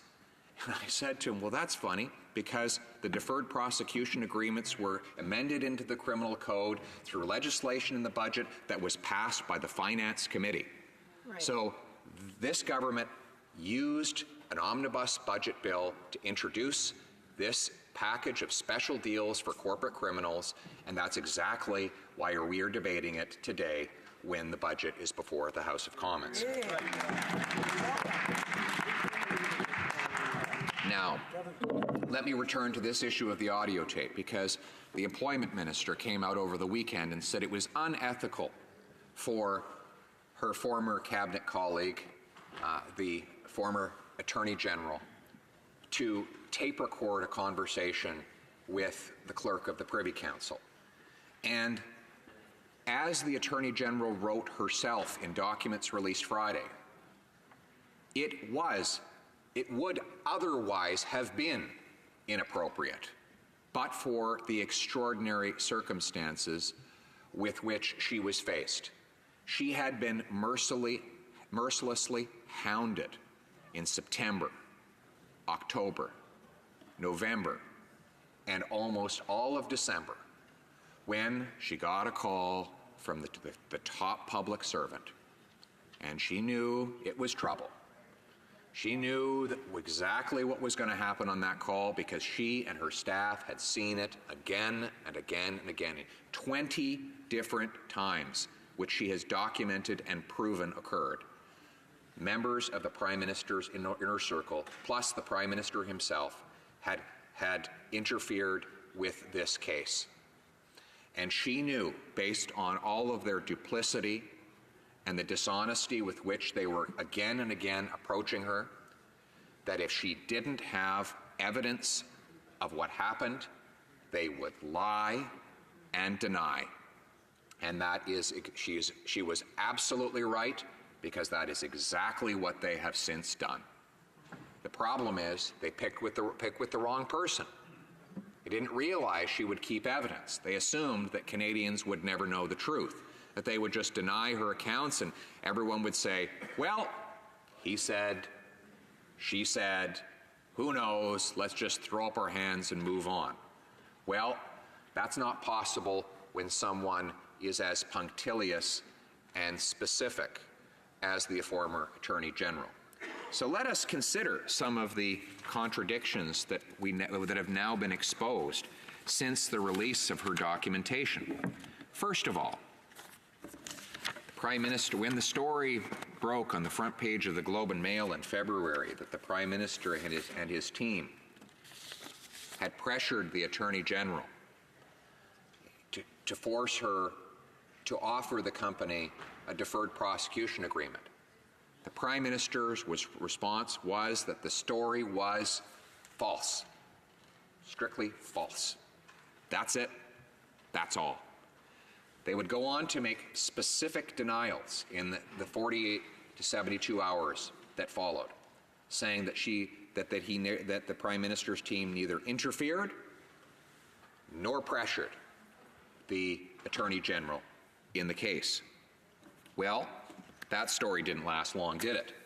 Because then later on, the Prime Minister's clerk was forced to go before a committee where he admitted that there was pressure. He said, okay, so there was pressure. But pressure's normal, it's a high-pressure job. But that, of course, contradicts the very specific denial that the Prime Minister and his team had uttered. So there was the first change of story. Then, the Prime Minister famously went out and he said, if anyone, including the former Attorney General, had issues with anything they might have experienced in this government, or didn't feel that we were living up to the high standards we set for itself, it was her responsibility to come forward. It was their responsibility to come forward. And no one did. And no one did. He left the impression that the Attorney General had just suddenly concocted a problem after she had moved out of the position of Attorney General. That,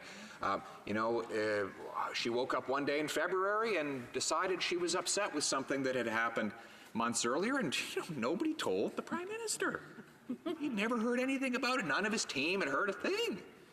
Well, it turns out the Prime Minister was uttering a straight-up falsehood. There are other words that are unparliamentary that would describe that utterance, because the evidence is clear that she did, time and time again, warn the Prime Minister and his team that their behavior and their interference was inappropriate. In a September 18th meeting with the Prime Minister and the clerk, she said, she reports that she said, I looked him in the eye. And that's a quote. I looked him in the eye and asked, are you interfering with my work as Attorney General? At which he backed off and said, oh no, of course not. She said, good, I strongly advise against it. She said that to his face. And yet, he would go in front of all Canadians, 37 million Canadians, and deny that she had ever raised any concern at all.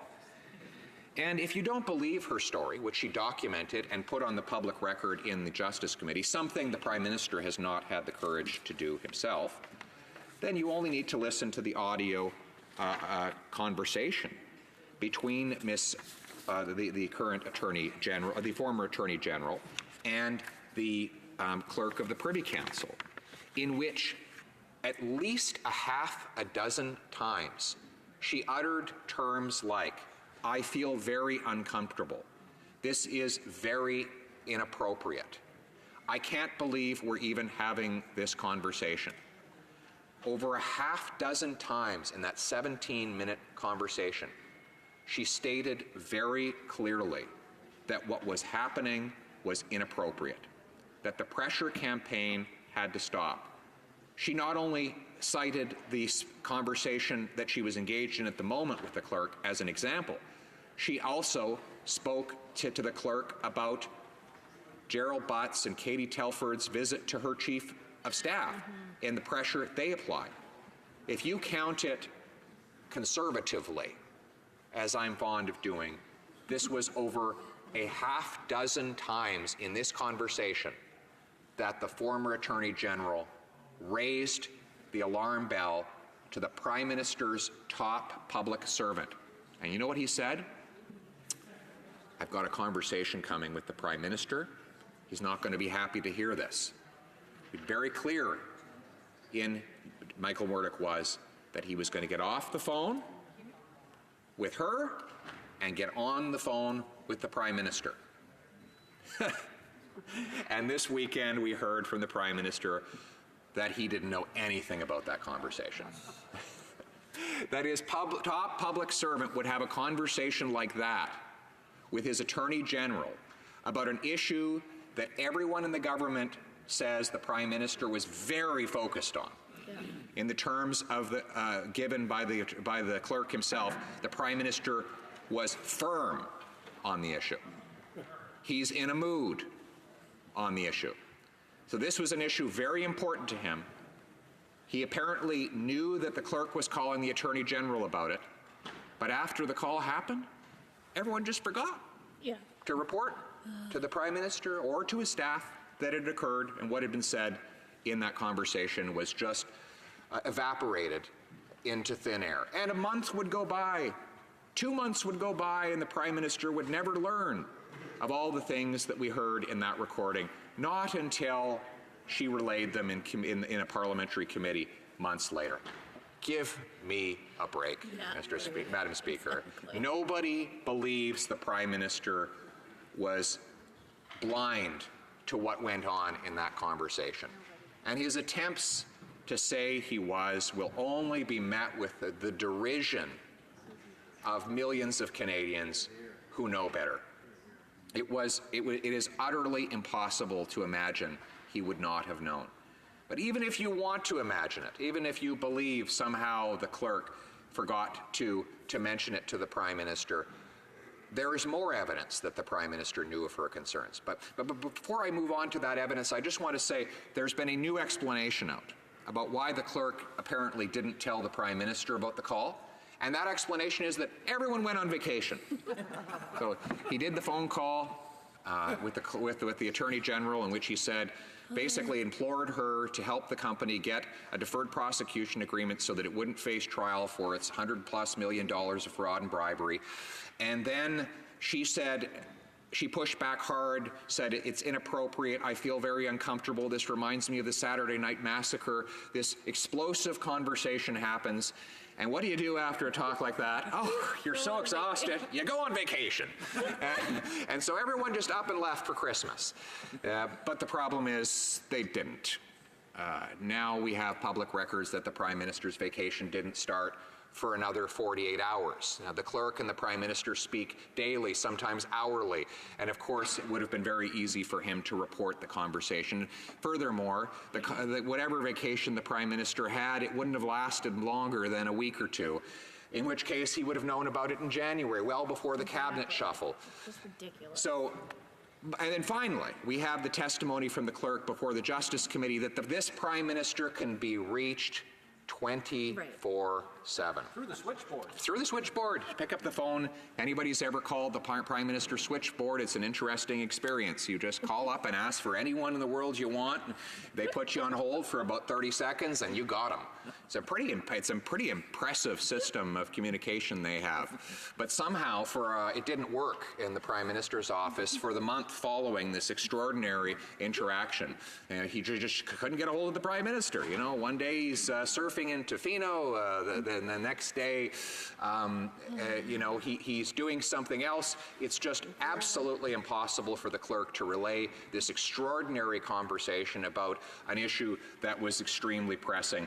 That is what we are being expected to believe now. And that is an example of a contradiction to which we need clarity. And I'm standing and speaking at great length, much to the dismay and torment of my Liberal colleagues across the way. And I am here to say that I will put an end to this merciless address as long as they agree that all the witnesses all of the players who interfered with the Attorney General will come before a parliamentary committee and answer for their actions so that we can get to the bottom of this scandal. I will at any moment welcome the House Leader or the Deputy House Leader to rise to their feet and announce the cover-up is over, that the Prime Minister has agreed, all the witnesses in his office, in other ministerial offices, and the Prime Minister himself will all come before a parliamentary committee and testify under oath about what happened in this scandal. If they do that, then I will grant the mercy of ending this speech and allowing them to go back to bragging about their deficit spending and their tax increases. They can do it all day long, every day, until October, when voters will render a swift verdict against those policies as well. But the facts remain that there are enormous and glaring contradictions between the Prime Minister's personal utterances and the now publicly available evidence to the contrary. Evidence that the Prime Minister would like us to ignore and sweep under the table, that he would like to bury under tens of billions of dollars of borrowed money that he has piled into this pre-election budget. Our answer to him is no, we're not going to allow you to bury the truth. We are going to stand here and we are going to speak up and we are going to use every tool in the parliamentary toolkit to end the Prime Minister's cover-up and get to the truth.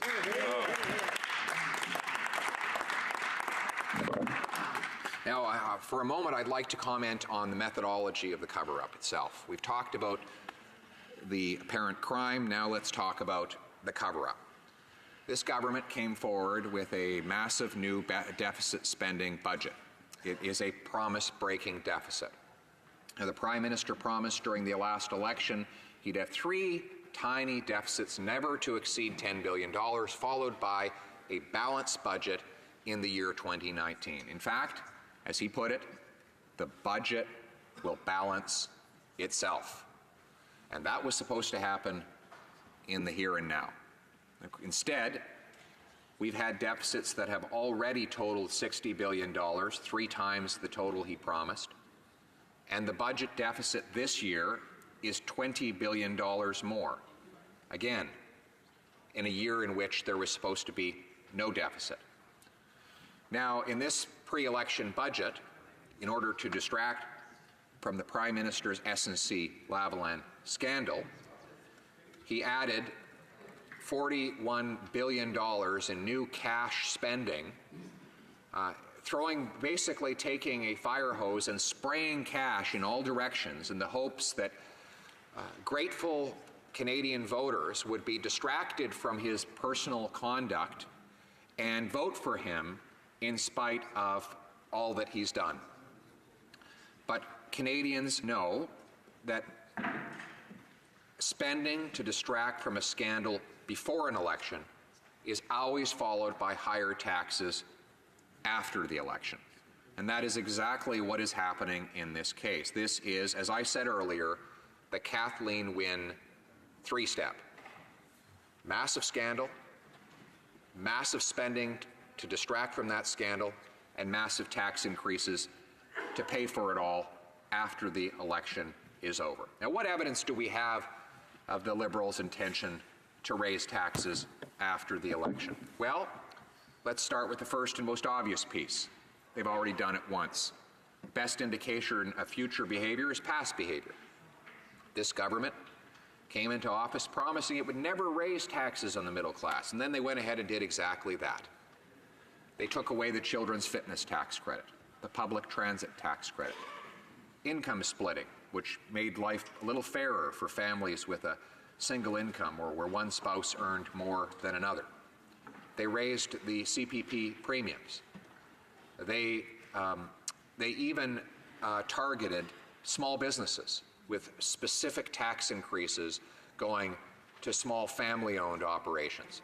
Those tax increases penalized companies that share the earnings and work with family members or that save within the company itself. All of those tax increases have happened already. According to a non-partisan impartial study by the Fraser Institute, the average middle-class family is paying $800 more in income taxes than when this government first took office. And that does not even include increases to payroll taxes or the carbon tax, which just took effect in Ontario, New Brunswick, Saskatchewan today. So these tax increases already exist, and Canadians know that if a government is going to raise their tax once, it will raise their taxes again. And they tried. They tried other tax increases that we stopped through massive political pressure and public backlash. Let's go through the list of taxes they tried and failed to raise. They tried to take away the disability tax credit from diabetics and families with autistic children. That would have raised the taxes on those families by about $1,000. They backed off after we exposed them for doing it. They then tried to put in a new tax on health and dental benefits. Again, this tax increase was exposed through a series of media leaks showing that the Finance Department, under the leadership of this minister, was quietly doing the research and laying the groundwork to raise taxes on anyone who dares have a dental or supplementary health plan. But again, through relentless pressure from Her Majesty's loyal opposition and an uprising by Canadian workers who cherish their health benefits, they had to back down from that tax increase as well. They tried to impose a tax on passive income of small businesses of as high as 73%. They had to put that tax change on ice after a group of farmers, shopkeepers, and pizza shop owners rose up and fought back. They tried to put in a new tax they tried to double the tax on on small business owners who transfer their business from father to son or mother to daughter. This tax increase would have made the tax twice as high for a farmer transferring his farm to his son as if that farmer had transferred the farm to a foreign multinational corporation. And that would have ensured that within one generation, Madam Chair, our farmers would be tenants on their ancestral farmlands rather than owners of the land passed down from generation to generation. Thank goodness the government, under relentless pressure from this side of the House of Commons, put those tax increases on hold until after the election, when they no longer need voters but still need their money. Which brings us to the reason they need people's money. This finance minister has been growing spending at a rate of about 7% a year, 2.5 times the combined rate of inflation and population growth. When you grow spending faster than revenue over the long run, you end up raising taxes to pay for it. Sure, you can borrow in the short run to pay for it, but that makes the problem worse still, because not only do you have to pay for the spending into the future, then you have to pay for the interest on all of the growing debt. That interest is growing. 2 years ago, we paid $23 billion in annual federal debt interest. According to the parliamentary budget officer, interest payments will rise to almost $40 billion over the next 5 years. In other words, we'll be spending as much on debt interest as we now spend on healthcare transfers, money for bankers and bondholders instead of doctors and nurses. And who will pay for all of that interest? Well, of course, taxpayers. There's no free money out there, and those bondholders on Bay Street and Wall Street don't lend us money out of charity. They expect to get back in return more than they lent us in the first place. That's the way it works. Government-run capitalism, where people get rich by feeding off the state, feeding off big government at the expense of working-class taxpayers.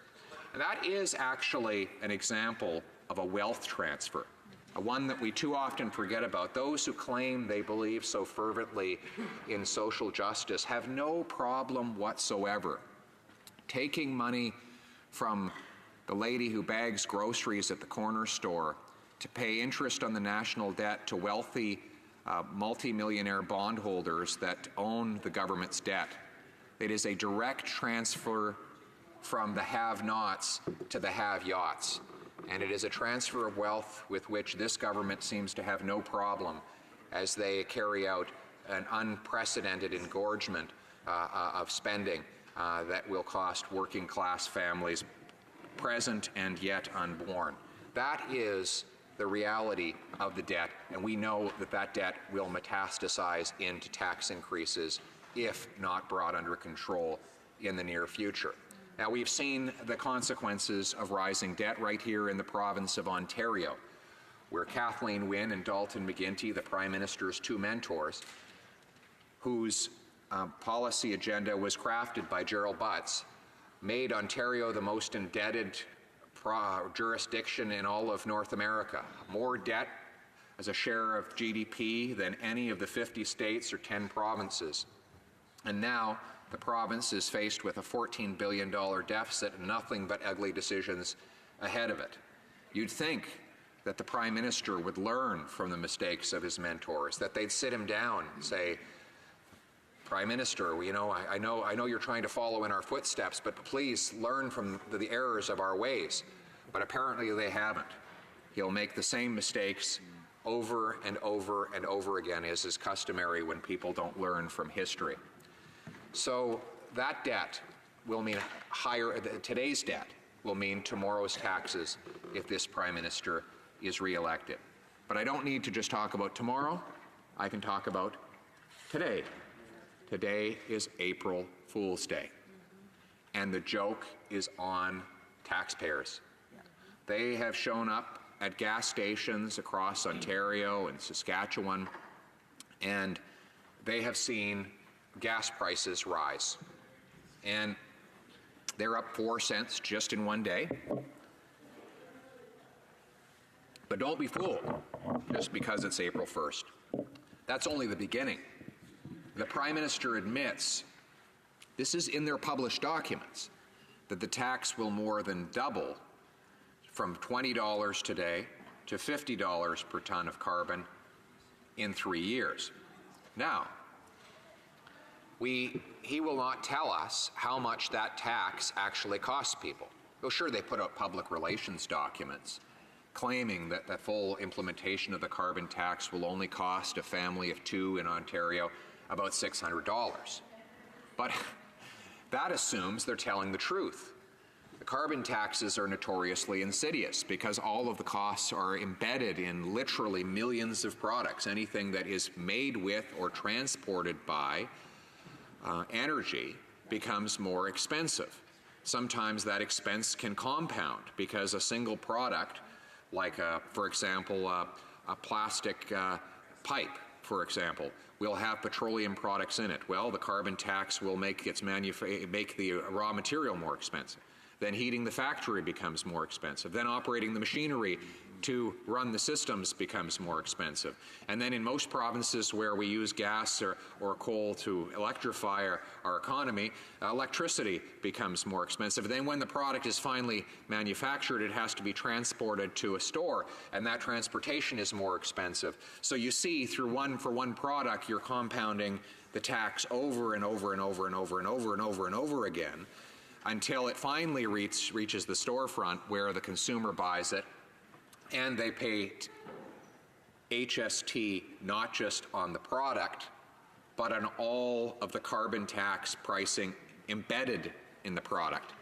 A tax on a tax. And the Prime Minister admits in his own documents, which claim an Ontario family will pay just $600 in carbon taxes, that $600 does not include the HST on the tax on the tax. So right there we have an admission that this is a lot more expensive as a scheme than he has thus far admitted.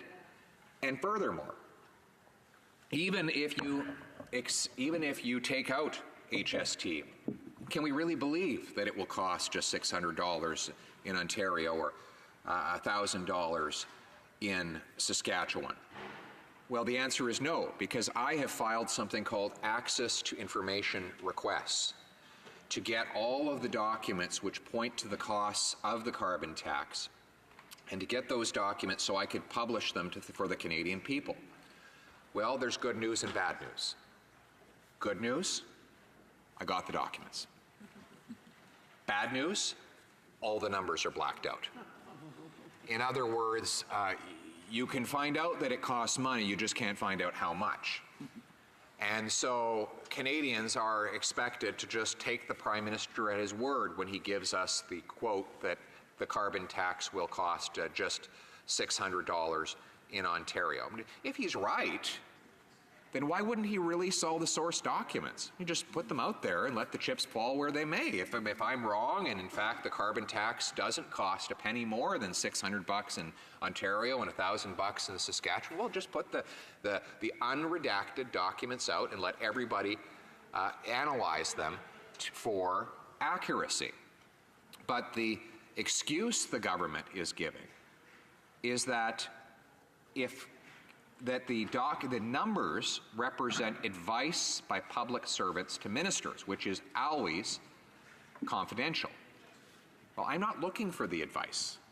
I'm looking for the numbers. Okay, there's a difference between dollar value and advice. Now, the public servants might have recommended one particular model of carbon tax. That would be advice. And I would be fine with that being blacked out, because that's what the Act says. But that's not what's blacked out. What's blacked out is the cost to Canadian families of the carbon tax. If you want to know the difference between dollar value and advice, take a trip to a restaurant. When you talk to the waiter, you say, "What do you recommend?"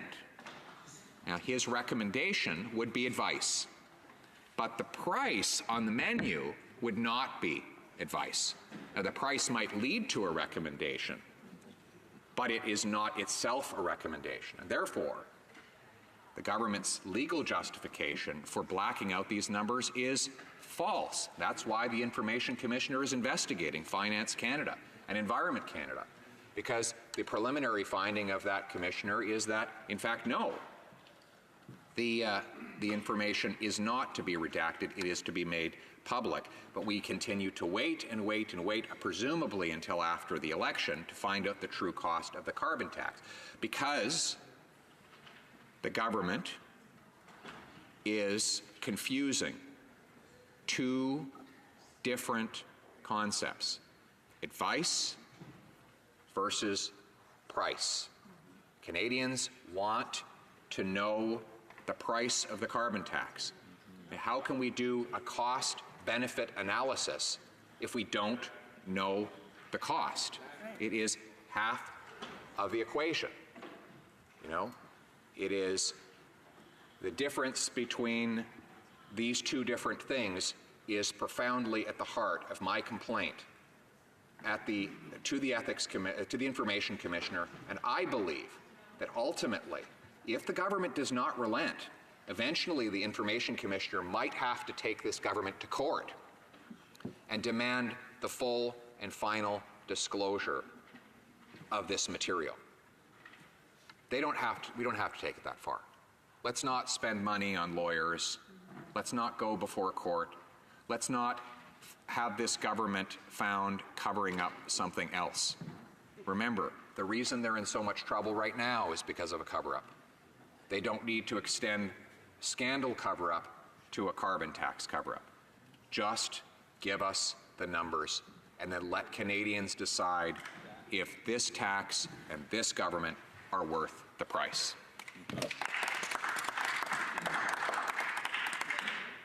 So I hear a member across the way asking if that's it.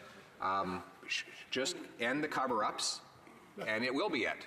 The member across the way for Kingston can have relief and the islands, the beautiful islands, and I wouldn't. Remind the member for order. I do want to remind the member for Kingston and the Islands that he will have lots of time to ask questions and comments. When we get to that point, in the meantime, I would ask that he listen to the conversation in order that he may have a better opportunity to really ask those questions and comments. The honourable member for Carleton. The member across the way mentions that the Islanders, the people who live close to Kingston, who live on the islands, are angry when they don't get mentioned. And for that, I apologize, and I will herever after refer to his riding as Kingston and the Islands, if only he will do one thing, and that is promise to end the carbon tax on those islanders who have to fill up their boats with gasoline in order to transit themselves where they're going. I think he would, that way, if I would say the full riding name and he would put an end to the carbon tax, the people right across his riding would be just happy as clams, Madam Chair. And so I invite him to do that in the spirit of compromise. We reach across the aisle. But in all seriousness, if the member wants to bring an end to my speech, he can do so. There are two things. There's one thing I'm asking for in order to stop this speech. That is for the Liberal government to agree to bring all of the participants in the SNC-Lavalin cover-up scandal before a parliamentary inquiry. We can do it at Justice Committee, we can do it at Ethics Committee, but we have to do it because Canadians are demanding we get to the bottom of this scandal. Now, I digressed from the previous argumentation I was making that if this Liberal government is re-elected, Canadians will pay massive tax increases. And I was just finishing up talking about how the government refuses to reveal the true cost of a $50 a ton carbon tax. But what I was about to progress to from there is that $50 is just the beginning. The government has admitted that in the year 2023, which will happen after the next election, it plans to increase the severity of the carbon tax. So that will kick in the mandate of the next government. But this Prime Minister expects you to vote for him in October without knowing how high he will raise the tax. So even if you believe that a $50 a ton carbon tax will only translate into a $600 bill for the average Ontario family, and I don't believe that, but even if you do, you have to be suspicious about how much he will increase the tax rate after the next election. Now, documents produced for the Finance Minister suggest that the tax will have to increase in severity at that time. Other documents produced by officials for the Environment Minister suggests the tax will rise to as much as $100 a ton in the short run and $300 a ton in the long run. That latter price would be 15 times higher than the tax is today. According to the government's own numbers, a $300 a ton carbon tax would translate into a cost of $5,000 for a family of 2 people in Saskatchewan, or $3,000 for a family of 2 people in Ontario. Now, if you've inherited a big family fortune, like the Prime Minister has, a trust fund, and you've been able to shelter your money from taxes, as he did for so many years, while his trust fund was able to grow and multiply without counting against his own income, then you might not worry about a $5,000 carbon tax in Saskatchewan or a $3,000 carbon tax in Ontario. But for everyday Canadians who struggle just to get by, for single mothers, for seniors on fixed incomes, for the small business owner of a pizza shop from Findlay Creek in my riding, I can tell you, Madam Speaker, $3,000 is one heck of a lot of money. And the people I'm speaking to, is I knock on thousands of doors in my Carleton riding, tell me they're just getting by. They're not getting ahead. Yes, they're getting by. They're paying their mortgage, barely. They're paying their property tax, barely. They're filing their income tax, regrettably. They're just getting by.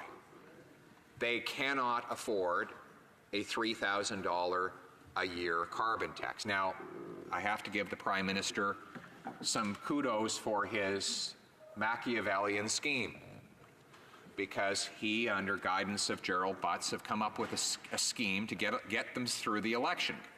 You know, because it is quite audacious to try to go in an election right when you're bringing in a massive new tax on people's energy use. So how are they doing it?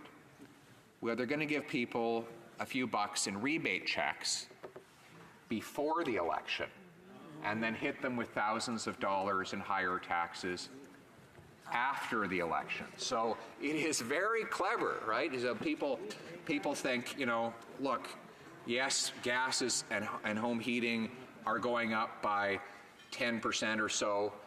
Yes, the groceries are getting more expensive, but I've got this little check for, you know, $100 that arrives just a few months before the election. I guess that'll get me through till October. And then after the election's over, surprise! The carbon tax is a lot more expensive than you thought it was. But guess what? Too late to do anything about it. It's like buying a product at a store and only finding out the price they charged on your credit card after you make the purchase.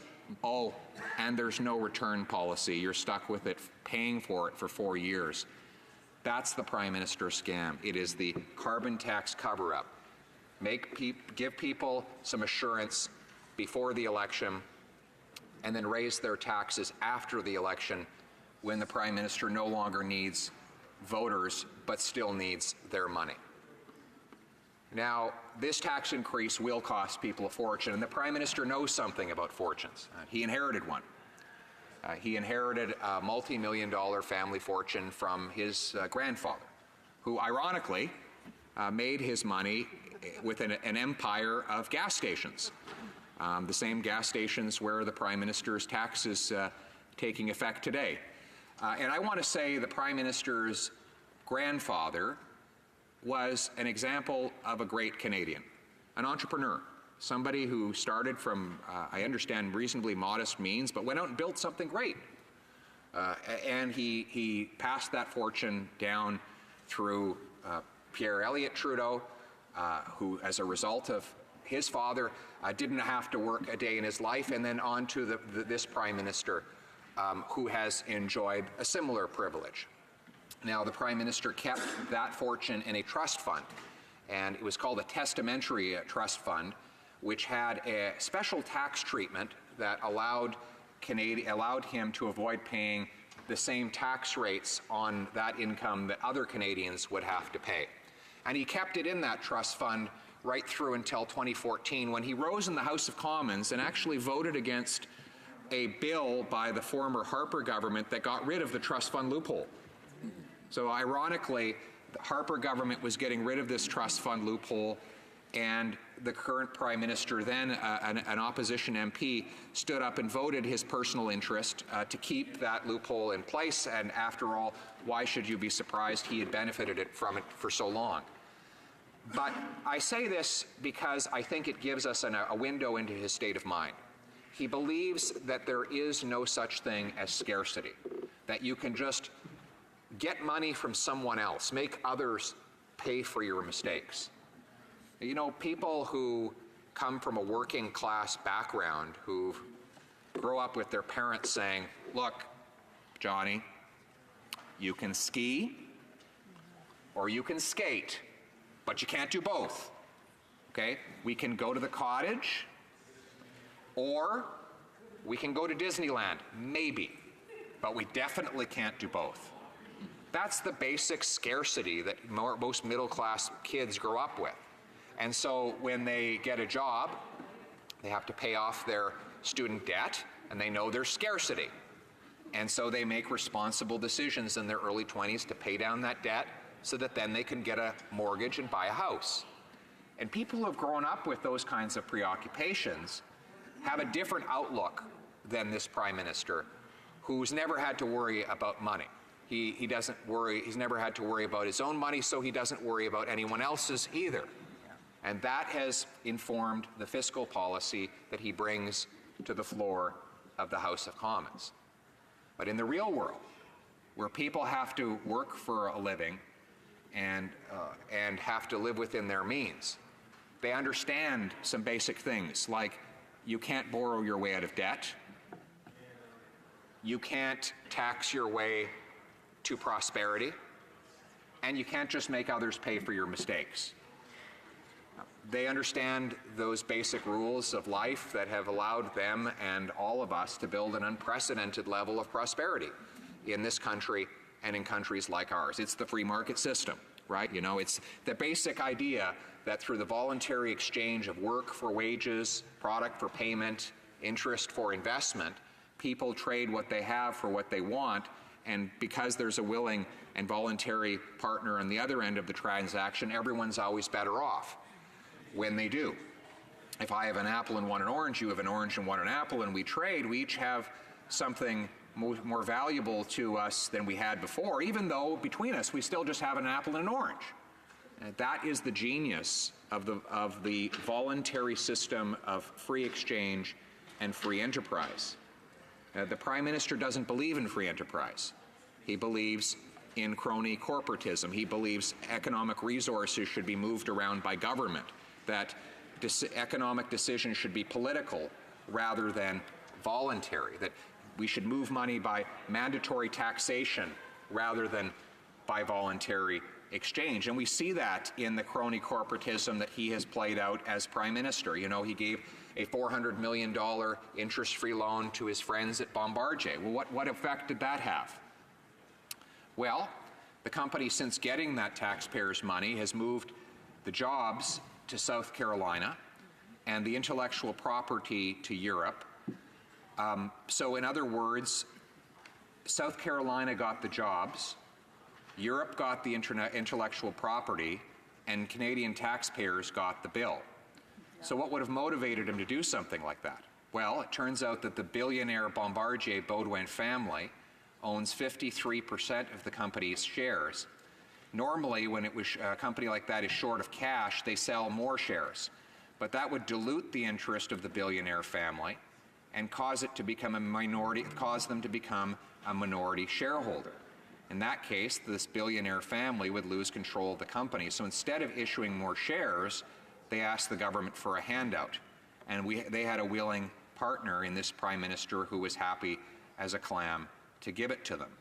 So instead of using the free market system where resources are allocated based on the voluntary decisions of investors, consumers, and workers, He used the government system where he coerced $400 million out of the pockets of taxpayers and gave it to a favored few.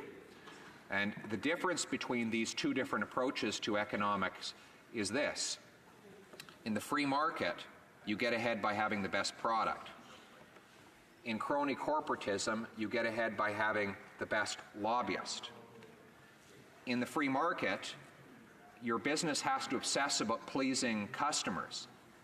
In the government-run economic system, your business gets ahead by pleasing politicians. I don't know about you, Madam Chair, but I think we'd all be better off if businesses saw their interests as being intrinsically linked to pleasing customers rather than being linked to appeasing politicians. You know, we hear a lot of talk about inequality from our friends across the way. It's one of their favorite excuses for growing the size and cost of government. Of course, government is, to them, they claim, is this wonderful Robin Hood. It's just so strange, though, that their Robin Hood always steals from the poor and gives to the rich. You know, they've created something called the infrastructure bank. The infrastructure bank is designed to give low-interest loans, loan guarantees, and investments directly to companies like SNC-Lavalin to protect them against their own bad investments. So this is how it works. Right now, if a large construction company builds a bridge and that bridge goes way over budget, the company has to pay for the loss. It's called a fixed price contract. Thank God, because when these incompetent CEOs mess up a big construction project, they're the ones, I believe, that should pay for it, not taxpayers. But the infrastructure bank would give that company a loan guarantee so that if they mess it up, the taxpayer will come to the rescue and pay for all of their mistakes.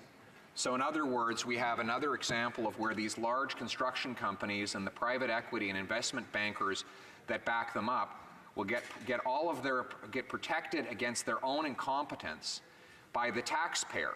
So here you have, again, the same working class person who's already paying tax to fund interest on our national debt, money that will go to wealthy bondholders, will now have to pay for the incompetence of executives and shareholders in construction companies that mess up, go over budget, or fail to deliver their projects on time and on budget. That is yet another example of where big government comes to the rescue of the rich at the expense of everyone else. Oh, and by the way, did I mention that the only company, that the infrastructure bank only has one project so far? And guess what company is involved in that project? Anybody guess? SNC-Lavalin. Did somebody guess? We have a winner over there. Yes, SNC-Lavalin was one of the companies involved in the only project that the infrastructure bank has now approved. So I guess we can just call it the SNC-Lavalin Bank, a big multi-billion-dollar pile of cash to protect wealthy and corporate interests that have access to government levers. You know, this is an example, again, of how the free market has a solution. The free market is absolutely ruthless with incompetent CEOs. It punishes them brutally, because if they don't deliver a product or a service on time and on budget to the satisfaction of the customer, they get fired. And then the shareholders vote out that executive and put in someone who can properly do the job. But in a system where governments are always coming to the rescue of incompetent CEOs and executives, they get to stay around and suck off the system and bleed everyone else dry. And that is exactly the system of crony capitalism that this Prime Minister is creating, that played itself out in the case of the corporate corruption charges of SNC-Lavalin that we are discussing today. They never learn. They never learn. You know how they got caught, Madam Speaker? It's actually really ironic. Points to the cyclicality, the circular nature of history. I'll tell you a story. The story of the sponsorship scandal, where the Liberal Party was engaged in what a judge called an elaborate kickback scheme to flow millions of dollars through a program that was supposedly designed to help fight separatism. That money went to Liberal-linked ad agencies who then flowed the money back to the Liberal Party. Now, it was really funny because a lot of these ad agencies got charged by the RCMP for fraud. But you know who never got charged was the Liberal Party itself, even though the party came forward and admitted that it had stolen at least $1 million. To their I guess you could say to their credit, they agreed to pay that money back after they were caught. But strangely, even after that admission, no one charged them. And we got to thinking back in around 2005, why weren't they charged? Stealing $1 million is a crime. And we came to a conclusion. That is because the Attorney General, a Liberal politician, was in charge of prosecutions, in charge of laying formal allegations under federal breaches of the law. And so, naturally, when you have a Liberal politician deciding if the Liberal Party is going to be charged, you run the risk that those charges, when merited, won't even happen. So, along comes Stephen Harper with the Federal Accountability Act. And what did he do? He took the position of prosecutor out of the office of the Attorney General and made it a stand-alone entity. So, Madame Roussel is our top prosecutor, and she has the ability to prosecute any federal crime. And guess what? She doesn't have to ask a politician for permission when she does so. And here's where the problem started for the Prime Minister. He was expecting, through his massive powers, to reach into the bureaucracy and order that SNC-Lavalin get a special deal for its $130 million of fraud and bribery charges. And all of a sudden, he realized he couldn't do that. Now, we don't live in a banana republic. The Prime Minister can't simply order a prosecutor to call off a trial. So he called his Attorney General and said, you do it. You go tell the prosecutor to lay off SNC-Lavalin. And she said, you know what? Under the Accountability Act of Stephen Harper, if I were to do such an outrageous thing, I'd have to put it in writing. And that written document would then be published so that any political direction that goes to the top prosecutor in the land must be written down and put before the eyes of every single Canadian so people can judge for themselves. Yep. And because of that change, which I helped pass through the House of Commons back in 2006 as the parliamentary secretary to the then Treasury Board Minister, we were able, this Attorney General was able to prevent this hideous interference in our criminal justice system. So isn't it funny that what tripped up this Liberal scandal was actually the last Liberal scandal? But the Liberal Party never learns. They always go back to their own ways. And, the burned fool's bandaged finger goes wobbling back to the fire, as the old poem says. And of course, here we are again, Liberals burned by scandal, and expecting everyone to cry crocodile's tears for them. Madam Speaker, the reality is, for those people who've been caught up in all of the melodrama of this Liberal soap opera, it is tempting to think that it's all triviality. That, it's an interpersonal spat between a bunch of Liberal politicians, and they're catching lots of media headlines, but really it's all not that important. Let's just ignore it and move on. Get back to talking about the $20 billion deficit or the carbon tax or something like that. And as tempting as it is to dismiss it all as a bunch of interpersonal wheeling and dealing and a soap opera, let us remember this. There's nothing special about, there's nothing unique about the water in this country other than we have a lot of it. There's nothing intrinsic about we as a Canadian people that distinguishes us from the other peoples of the world. Yes, I would say I love Canadians more than any other people, but we're all one species. We're all the same.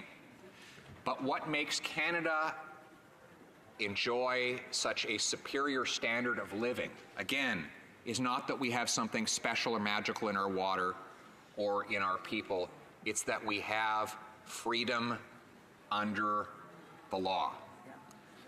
A law that has applied to every single human being with a beating heart and breathing lungs ever since the Magna Carta back in 1215. When King John was forced to submit himself to his then subjects and sign into existence the Great Charter, Magna Carta, the Great Charter, and he subjected himself as a king to following the law. And that 800 years that has followed, in which the commoners have met first in green fields, hence the green carpet, we here have passed the law, and an independent and separate judiciary has administered that law.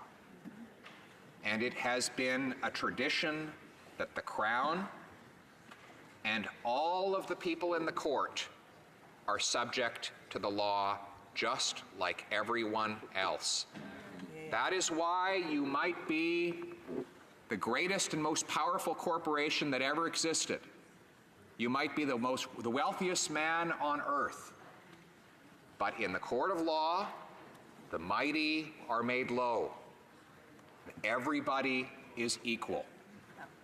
So whether you are a homeless person charged with stealing a loaf of bread, or a wealthy CEO charged with over $100 million of fraud and bribery, as is the case with SNC-Lavalin, everybody must face the law. And as soon as we start to accept that it is normal for a prime minister to pick people who are not subjected to the rules, as soon as we say that there's two laws, one for the people and one for the powerful, then we will be in a new and ugly era where we will replace the rule of law with the law of rulers. That is not the foundation of our country, and that is not the way we should ever exist in this country. But unfortunately, the Prime Minister has taken us on a very slippery slope with this unprecedented degree of personal and political interference in a criminal probe by SNC-Lavalin. Now, I've already gone through a very extensive list of offenses that this company has either pled guilty, that members of the company have already pled guilty to, and that the company itself now faces in court. That brings us to the present here today, where the government is trying to distract from the scandal before it by spraying $41 billion of new spending all across the land in the hopes that Canadians will simply ignore or miss the scandal that is before them today.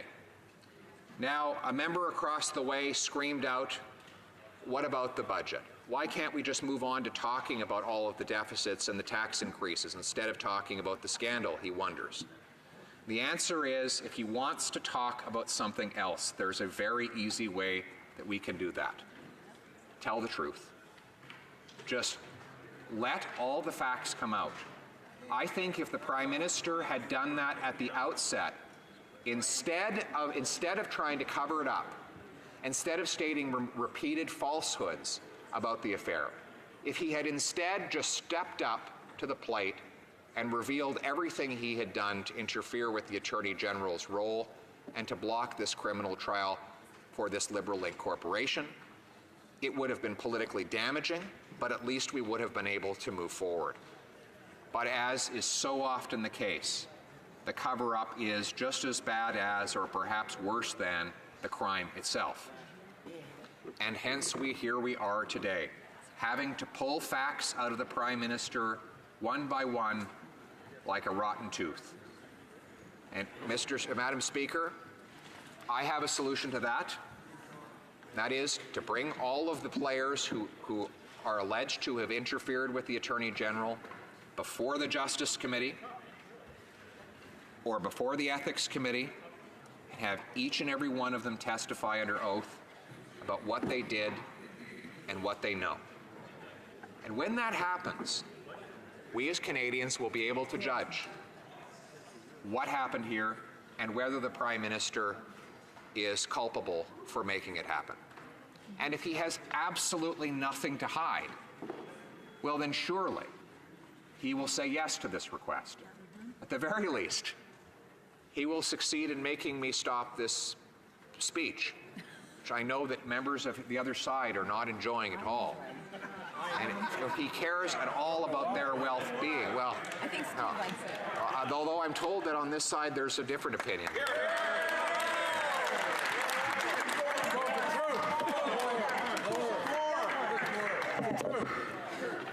And it would probably give the Prime Minister great pleasure to disappoint this group over here by bringing an end to my speech and agreeing to end the cover-up. But if he were to simply allow all the witnesses to come forward, then that would put an end to all of this right now. And I await a member of the government rising to his or her feet on a point of order to interrupt my speech and say that they will relent, that they will end the cover-up, that they will open up the committees for a full-scale investigation. And in that spirit, we can go forward and find out what really occurred. If I can reiterate, here are some of the things that we'd like to know. One, the Prime Minister claimed that the Attorney General never warned him that his interference in the SNC-Lavalin scandal was inappropriate. He claimed that he didn't know she was so upset. He didn't find out about it until after the story broke in the Globe and Mail. And yet, we have documented evidence going back to September showing that she told the Prime Minister personally, and that she told his senior staff personally, again and again, from September to December, that she was uncomfortable with their inappropriate interference in her role as Attorney General with respect to the SNC-Lavalin criminal trial.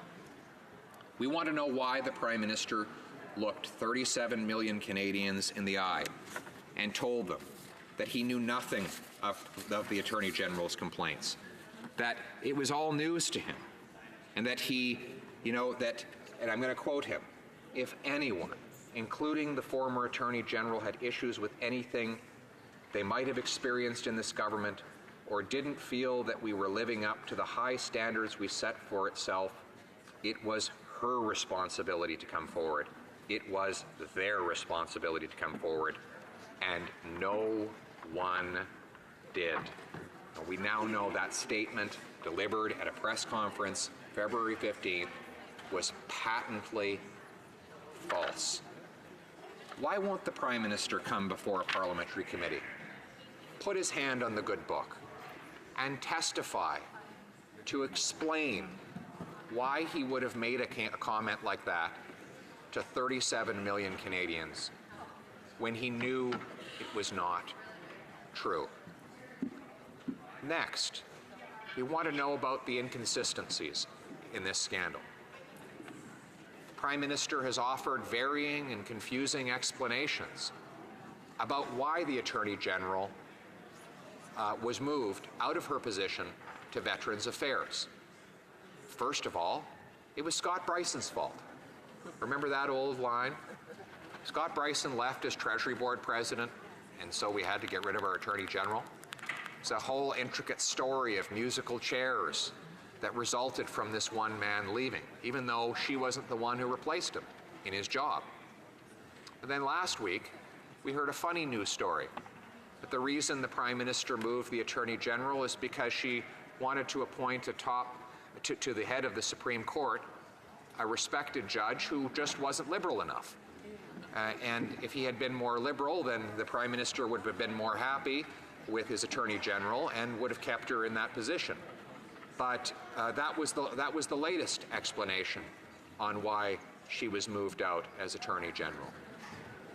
And on this story goes. And we all know that what happened was, after a period of relentless lobbying, the Attorney General refused to grant a special deal to SNC-Lavalin.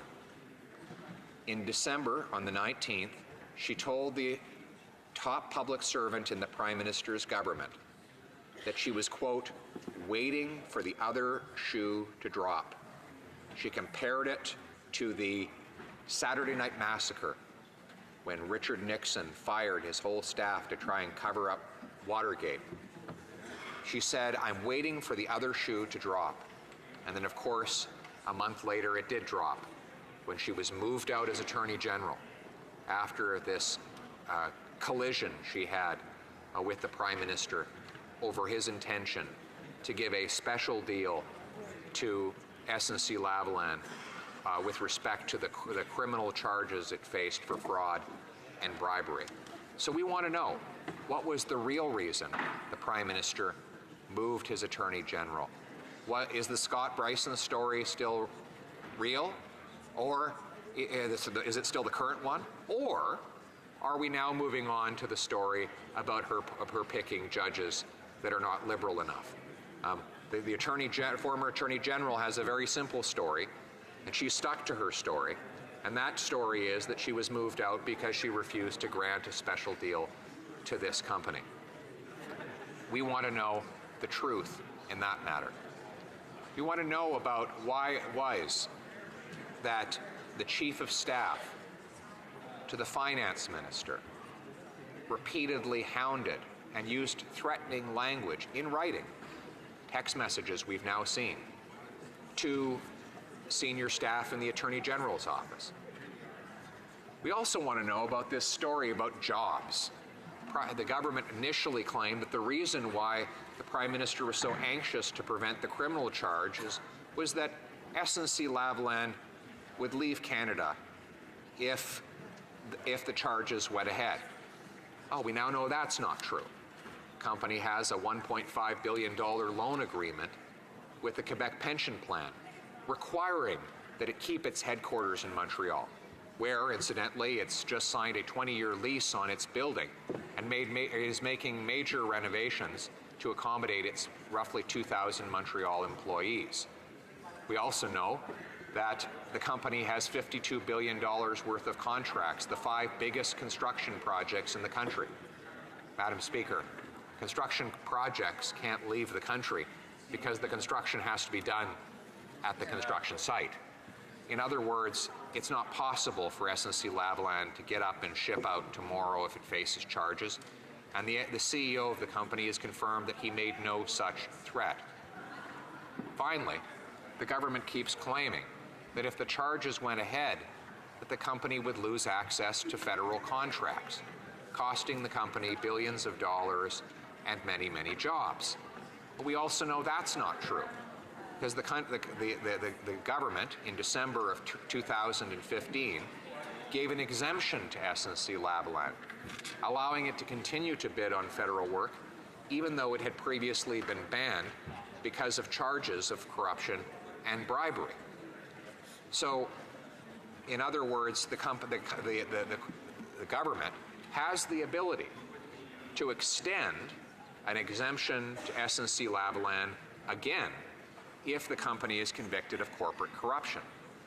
So if it's not about protecting jobs or federal contracts, who exactly is the government protecting with its relentless and endless attempts to get this company off of a trial? It is extraordinary. There are thousands of trials, thousands of charges laid in this country every year, and politicians never get involved in them. Never. It's just not done. If someone comes into one of our offices and says they've been charged with bank robbery or some other offense and asks for our help, we politely show them the door. But yet this company, accused of stealing $130 million from the world's poorest people, knocks on the Prime Minister's office door and says, can you help us get off these charges? And the Prime Minister agrees, not once, not twice, but 20 times, to badger and hound his Attorney General to get the company off of the charges. Now that we know that this was not about protecting jobs, we need to know who are the powerful players that are getting protected by the Prime Minister's attempt to block this trial. Unfortunately, I have to interrupt the honourable member for Carleton, but he will have that opportunity to continue his speech after question period.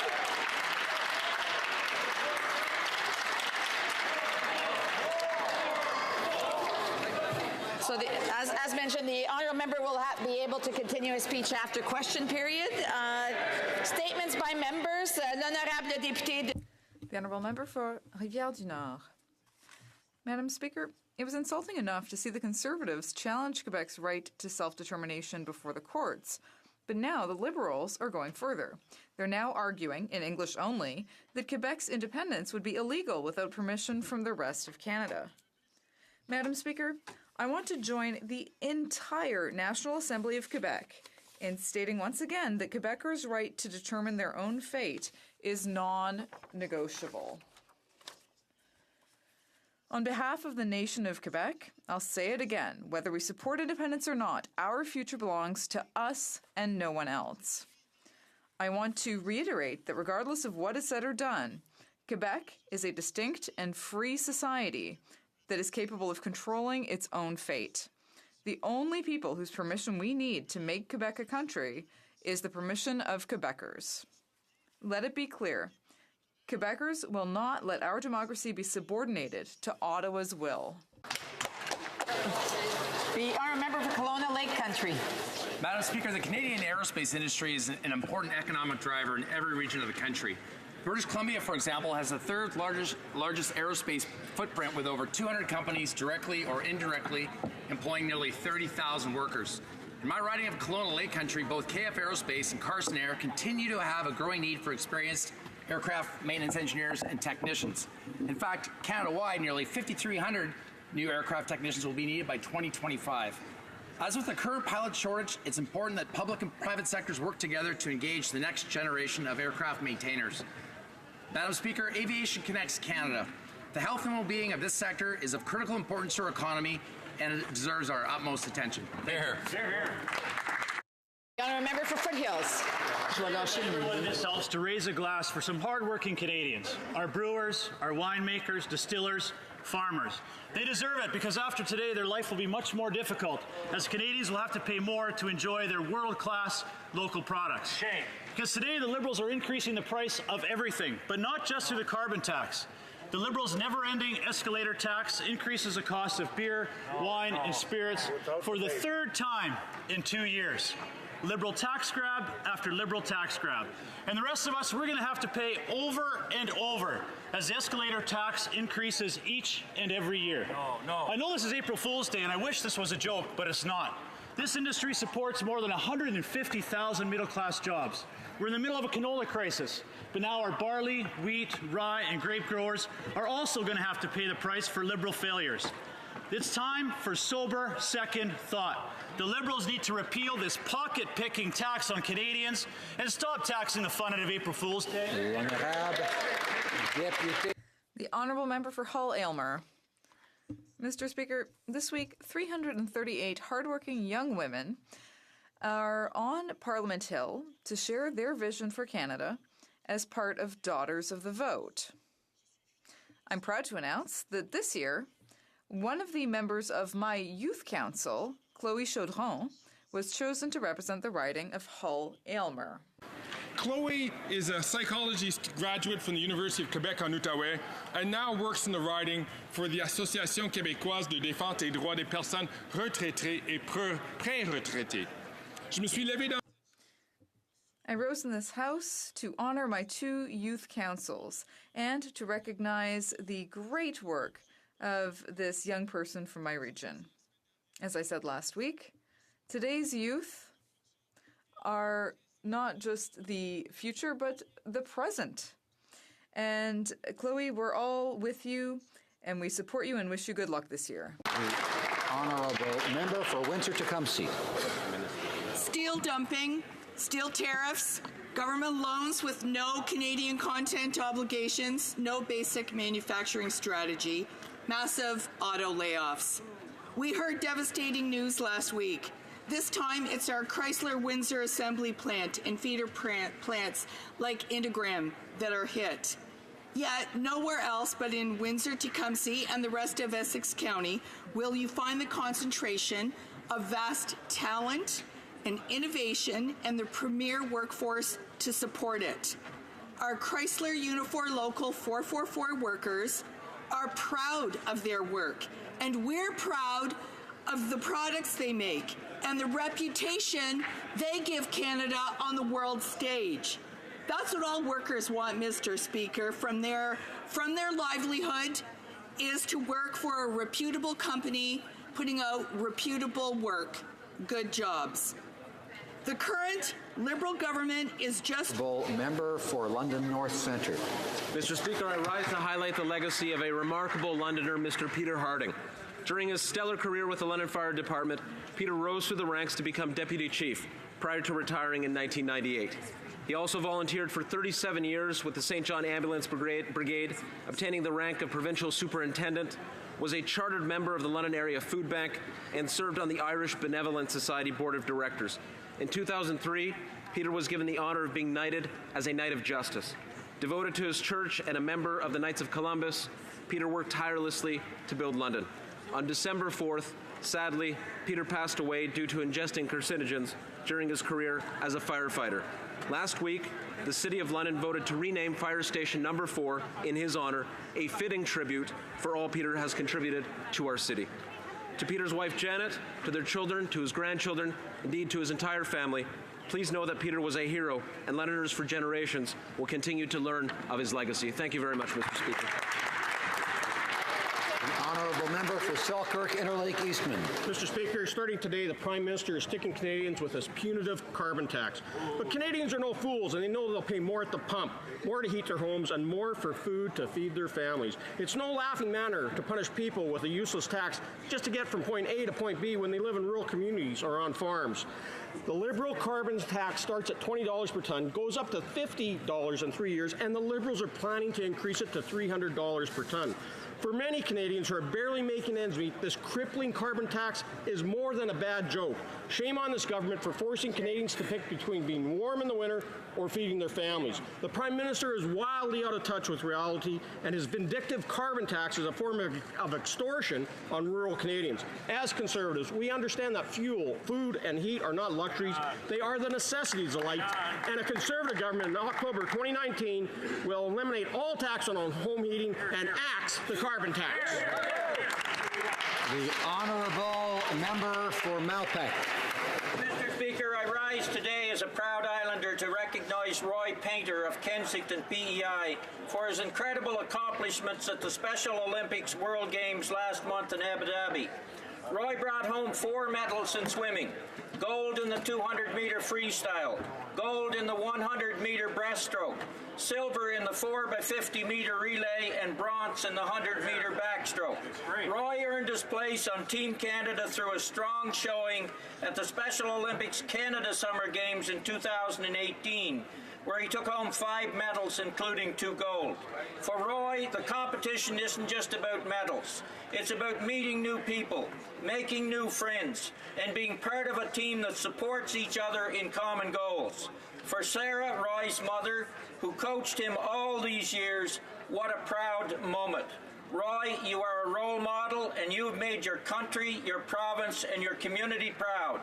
On behalf of Canada, thank you, Roy, and congratulations. Hear, hear.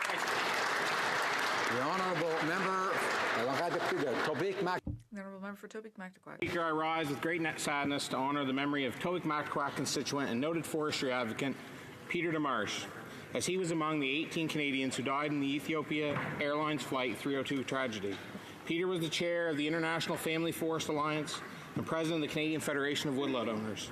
A true steward of the environment, he was headed to Nairobi to speak at a conference about family-owned forests and climate change. I had the pleasure of meeting with Peter on many occasions, over the last 4 years and always admired his devotion and well-being to our planet and his dedication to his rural community and the production of small woodlots. Peter was a proud New Brunswicker, a fearless and tireless advocate for the protection of small woodlots, and a true community leader. My thoughts and prayers go out to Peter's family, friends, and those who worked with him, and all those affected by this great tragedy. Thank you, Mr. Speaker. Good job. Good job. The honourable member for Battleford's Lloydminster. It has been almost a month since China first blocked canola imports from a Canadian company. Since then, another company has had its license revoked, and China has ceased all purchases of Canadian canola.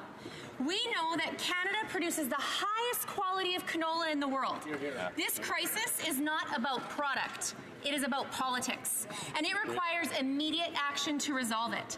Our farmers are paying for the Prime Minister's failure to handle Canada's relationship with China, but he has offered them no real assurances. This crisis is creating a lot of uncertainty, and if left unresolved, its impact will be devastating. Spring is here, bins across the prairies are full of canola, and seeding is right around the corner. Our farmers need to have confidence that their government is standing up for them on the world stage, and they deserve answers from the Prime Minister. Thank you, Mr. Speaker. The honourable member for Bay of Quinte. Mr. Speaker, as MP for the Bay of Quinte, it's an honour to rise in the House and mark the Canadian Air Force's 95th anniversary of service to Canada and the world. My riding is home to Canada's largest Air Force base, CFB Trenton, and boasts one of the largest veterans populations in the country. The legacy of our Air Force members stretches back to 1924, when the service was known as the Royal Canadian Air Force. Now Trenton's National Air Force Museum shows off RCAF's impact, especially in World War II, when it was the fourth largest Allied Air Force and training took place at bombing and gunnery schools, number 6 at Mountain View and number 31 at Picton, as well as Central Flying and Flying Instructor School at Trenton. Our 437 Transport Squadron at CFP Trenton continues to undertake vital air transports and air-to-air refueling in some of the most challenging deployments abroad. I invite all my honourable colleagues to recognize the important milestone and thank our CAF members and our veterans for their service. Thank you, Mr. Speaker. L'honorable député de Laurentides. The honourable member for Laurentides-Laval. It has come to our attention that there is a petition circulating across the United States that calls on Canada to buy Montana for $1 trillion. And while we appreciate the interest, we would like to present our counteroffer. So we annex Washington State, Oregon, California, New England, and enough of New York to get the rest of Niagara Falls and Alexandria Ocasio-Cortez, who by values would be a pretty average Canadian. We will offer, in exchange, to take over Puerto Rico and make it a province, to provide our 74 million new immigrants created by this deal universal free health care, regardless of what they believe or where, and we will agree to take Montana. We believe this is a fair deal that would also help compensate for our century-old reticence to accept the Turks and Caicos, a grave error we now recognize. In that spirit, Mr. Speaker, if they are not intending to help make Britain great again, we could also make room for Scotland in our confederation. Thank you, Mr. Speaker. The honourable member for Elgin, Middlesex, London. Mr. Speaker, I would like to share a few excerpts from emails I have received in my office from the Liberal carbon tax. The first is a letter that I was copied on that was sent to the Prime Minister. It was sent from Bob Ward, who is a small business owner and an advocate for trades. And I quote, "I fail to see your party's logic behind imposing a carbon tax. I certainly understand that the theory behind this tax will only fuel a climbing consumer price index. When will these additional taxes stop? I don't know about you, but my money tree died years ago." And from a senior living in my riding, she wrote, "As an ailing senior, I am concerned with the cost of utilities and having enough left over for food and clothing. People in Canada are tired of being taxed, Mr. Speaker. Today, residents in Ontario are going to see prices at the pumps rise 4.5 cents. This government is making everything more expensive for all Canadians. This is not an environmental plan. This is a tax plan. It's that plain and simple. Mr. Speakers, Canadians have grown tired of this government." The honourable member for Winnipeg Centre. Mr. Speaker, Budget 2019-20 builds on Canada's middle class, and it also supports our infrastructure. This is a government that has invested hundreds of millions of extra dollars this budget to support municipalities in all regions of our country, from coast to coast to coast, Mr. Speaker, because we understand by investing in Canadians, by investing in our infrastructure, we're going to have a healthier middle class, we're going to have a more more prosperous economy in all regions of our country, and that's good for all Canada, Mr. Speaker.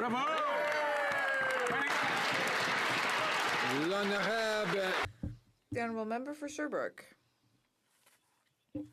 Mr. Speaker, I'd like to talk a little bit about my home, the beautiful riding of Sherbrooke. It's a city that stands out for its cultural diversity, and diversity of culture, language, religion, and clothing is our strength. This diversity makes me proud, and this diversity is celebrated and encouraged. Last week, I joined SAFRI, a support group for immigrants and refugees in the Eastern Townships, for their annual Diversity Gala as part of Quebec's Week of Action Against Racism. Hundreds of participants watched artistic performances by Sherbrooke residents from all walks of life who are proud of their origins and happy to share it with their adoptive community. And next week, we'll be celebrating films from various backgrounds as part of Sherbrooke's World Cinema Festival, which will be held from April 4th to 11th. Participants are invited to experience film differently, to see the world in all its diversity through the eyes of local cinematographers. So I invite my constituents to join me in celebrating diversity in Sherbrooke and around the world. The Honourable Member for Halliburton, Kawartha Lakes, Brock. Mr. Speaker, I have received many emails and telephone calls from constituents concerned about how this government's carbon tax, a tax that disproportionately affects rural Ontarians, will increase the cost for food, heating, transportation, and consumer goods. And here is what they're telling me, and I quote, "The Prime Minister has implemented a seriously flawed carbon tax and tried to sell it with a substandard tax credit." Here's another. "Just another smokescreen in the process to fill government coffers." And another. "This government seems to lack the veracity and transparency that was promised at election time." One more. "Any faith voters had in this Liberal government has been stretched to the limit like an elastic band, and I believe that it's about to break and snap back." End quote. Mr. Speaker, this fall, Ontarians will have their chance to snap back at the ballot box and elect a government that will scrap this tax. The Honourable Member for Edmonton Centre. Mr. Speaker, this past Sunday marked the International Transgender Day Visibility. March 31st is an important day to celebrate transgender people and to raise awareness of the discrimination faced by transgender people worldwide. Trans individuals come from all walks of life. We must end the discrimination they face every day. Recognizing and celebrating this tremendous community does not begin or end with one day. As Canadians, we must challenge those who continue to oppress and discriminate against our fellow citizens. Diversity is our strength. We must treat each other with the compassion and respect that we all deserve. International Transgender Day of Visibility gives voice to those who have been forgotten or left behind. My hope is that we all take the time to reflect and think on the diverse experiences faced by our fellow Canadians every day. To trans Canadians and friends, we are and will always be your allies.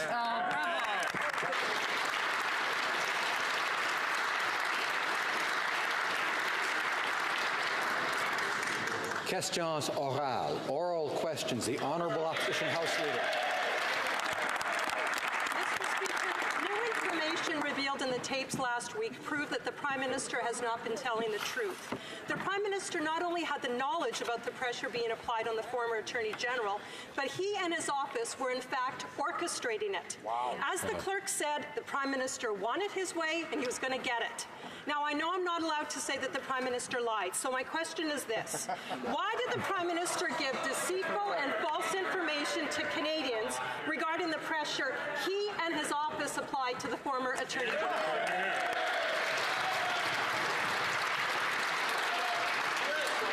The Honourable Opposition House Leader knows that you can't do indirectly what you can't do directly, so I'd ask her to be careful with that.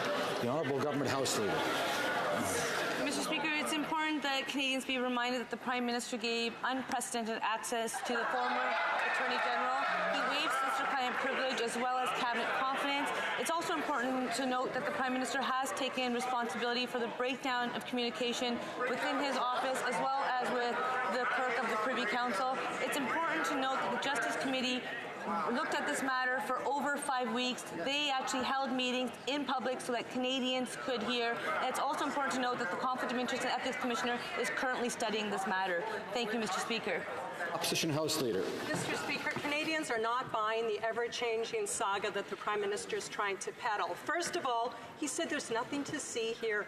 All allegations are false. Then second, we all heard it's Scott Bryson's fault. Yep. And now the blame is being placed and was placed on the former Attorney General. It was all her fault for not saying no loudly and clearly enough to the Prime Minister. When we heard the tapes and all of us heard, she said no to the Prime Minister. So why does the Prime Minister just stop telling us just his perspective and tell us the truth? The Honourable Government House Leader. Mr. Speaker, the Conservatives will continue pointing fingers and trying to divide Canadians. What we know is that it's important for Canadians to be able to hear, and that's exactly why the Justice Committee sat down. They have members from both sides of the aisle on committee. They set parameters, and within those parameters, they asked the former Attorney General to appear. For the entire time that the former Attorney General was the Attorney General, the Prime Minister gave unprecedented access to ensure that solicitor-client privilege was waived, as well as cabinet confidence, so that Canadians could hear directly from witnesses. The Justice Committee actually studied this matter over 5 weeks. The Conflict of Interest and Ethics Commissioner is currently studying this matter. The Honourable Opposition House Leader. But, Mr. Speaker, it was the Prime Minister who instructed the Liberal MPs on the Justice and Ethics Committee to shut down the investigation. And you know what? They complied. But now, after we've heard the tapes, just yesterday, guess who said he's got more information to give? Gerald Butts. It is clear there is much more to this scandal. There is more information, and it comes right from the Prime Minister and from his office. So, Mr. Speaker, will the Prime Minister allow his Liberal MPs on the Justice Committee to reopen this important investigation? The Honourable Government House Leader. Members that sit on the Justice Committee will make those decisions for themselves. What's clear is by having submissions to committee that the system actually does work. So when the former Attorney General was at committee and testified that the rule of law in Canada is intact, that Canadians can have confidence in their institutions, this once again proves that the work that committees do will continue to function. So the former Attorney General was able to submit new information, as were others, and I think it's important that they get to do their important work. Let's not undermine the work of our institutions. Thank you, Mr. Speaker. The Honourable Member for Richmond, Arthabaska. Mr. Speaker, for nearly 2 months, the PM's interference scandal and his office has dragged on. On day one, he denied this whole true story, and then he changed his version of events every week. Since Friday, we have an audio recording and written recordings that clearly confirm that the PM and his office have interfered, and they tried to cover up this scandal. So what will be the PM's new version of events today, or will he finally tell Canadians the truth? The Honourable House Leader. Mr. Speaker, we always tell Canadians the truth, and that's also true for the members of the Justice Committee and the witnesses. Witnesses came, they testified, and now these facts are all public. It's important for Canadians to have the opportunity to hear for themselves, and that is why the PM waived cabinet confidence so that the witnesses could appear and testify. Thank you very much, Mr. Speaker. The Honourable Member for Richmond, Arthabaska. Mr. Speaker, the PM refused a public inquiry. He refused to testify at the Justice Committee. He refused that all witnesses involved be able to testify. The Liberals themselves are saying that there was interference. We didn't invent this. The Liberals are sitting right here in this House now, and all we're asking them is to waive solicitor-client privilege so we can hear the whole story. Jerry Butts has other documents to submit, and do we have the whole truth? The Honourable Government House Leader. Mr. Speaker, to make sure Canadians can hear the truth, well, that's why we waived cabinet confidence and solicitor-client privilege. Nothing on this file was off limits. What the Justice Committee asked is what they received. And the Conservatives have continued to not listen to what witnesses have said And on this side of the House, we respect our institutions, and we're going to continue to do so. Thank you very much, Mr. Speaker. Westminster Burnaby.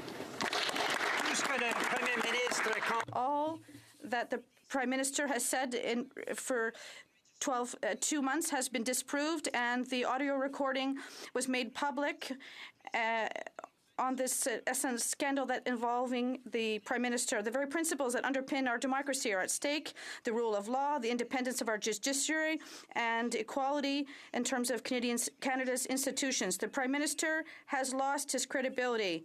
We need a public inquiry. Will the government start one now? The Honourable House Leader. Mr. Speaker, we know that the members sitting on the Justice Committee have studied this file, and the Prime Minister did waive cabinet confidence and solicitor-client privilege so that the former Attorney General could testify. And we know that the committees are doing their work, and we know that the Ethics Commissioner is doing his work, because there's an inquiry underway right now, and we are going to respect their work. But I think that the NDP should know that when it's one of their MPs that asked for more documents, and that is exactly why the former AG did give them.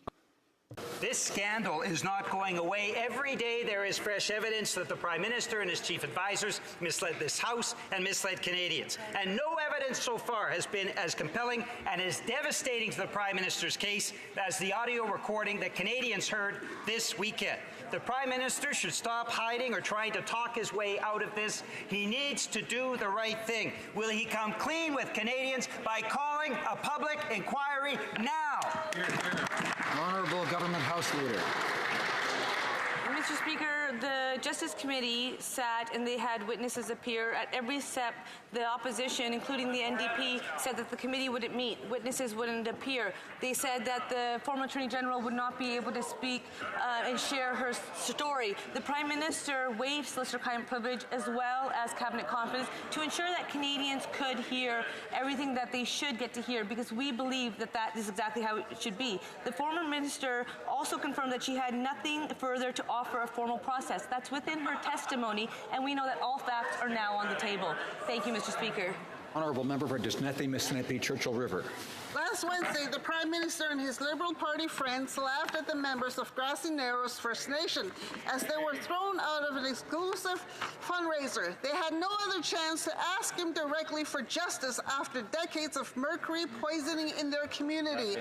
Apologies from the Prime Minister aren't good enough anymore. Chief Randy Turtle doesn't accept the Prime Minister's apology because his community needs actions and not words. Will the Prime Minister commit to visiting Grassy Narrows immediately?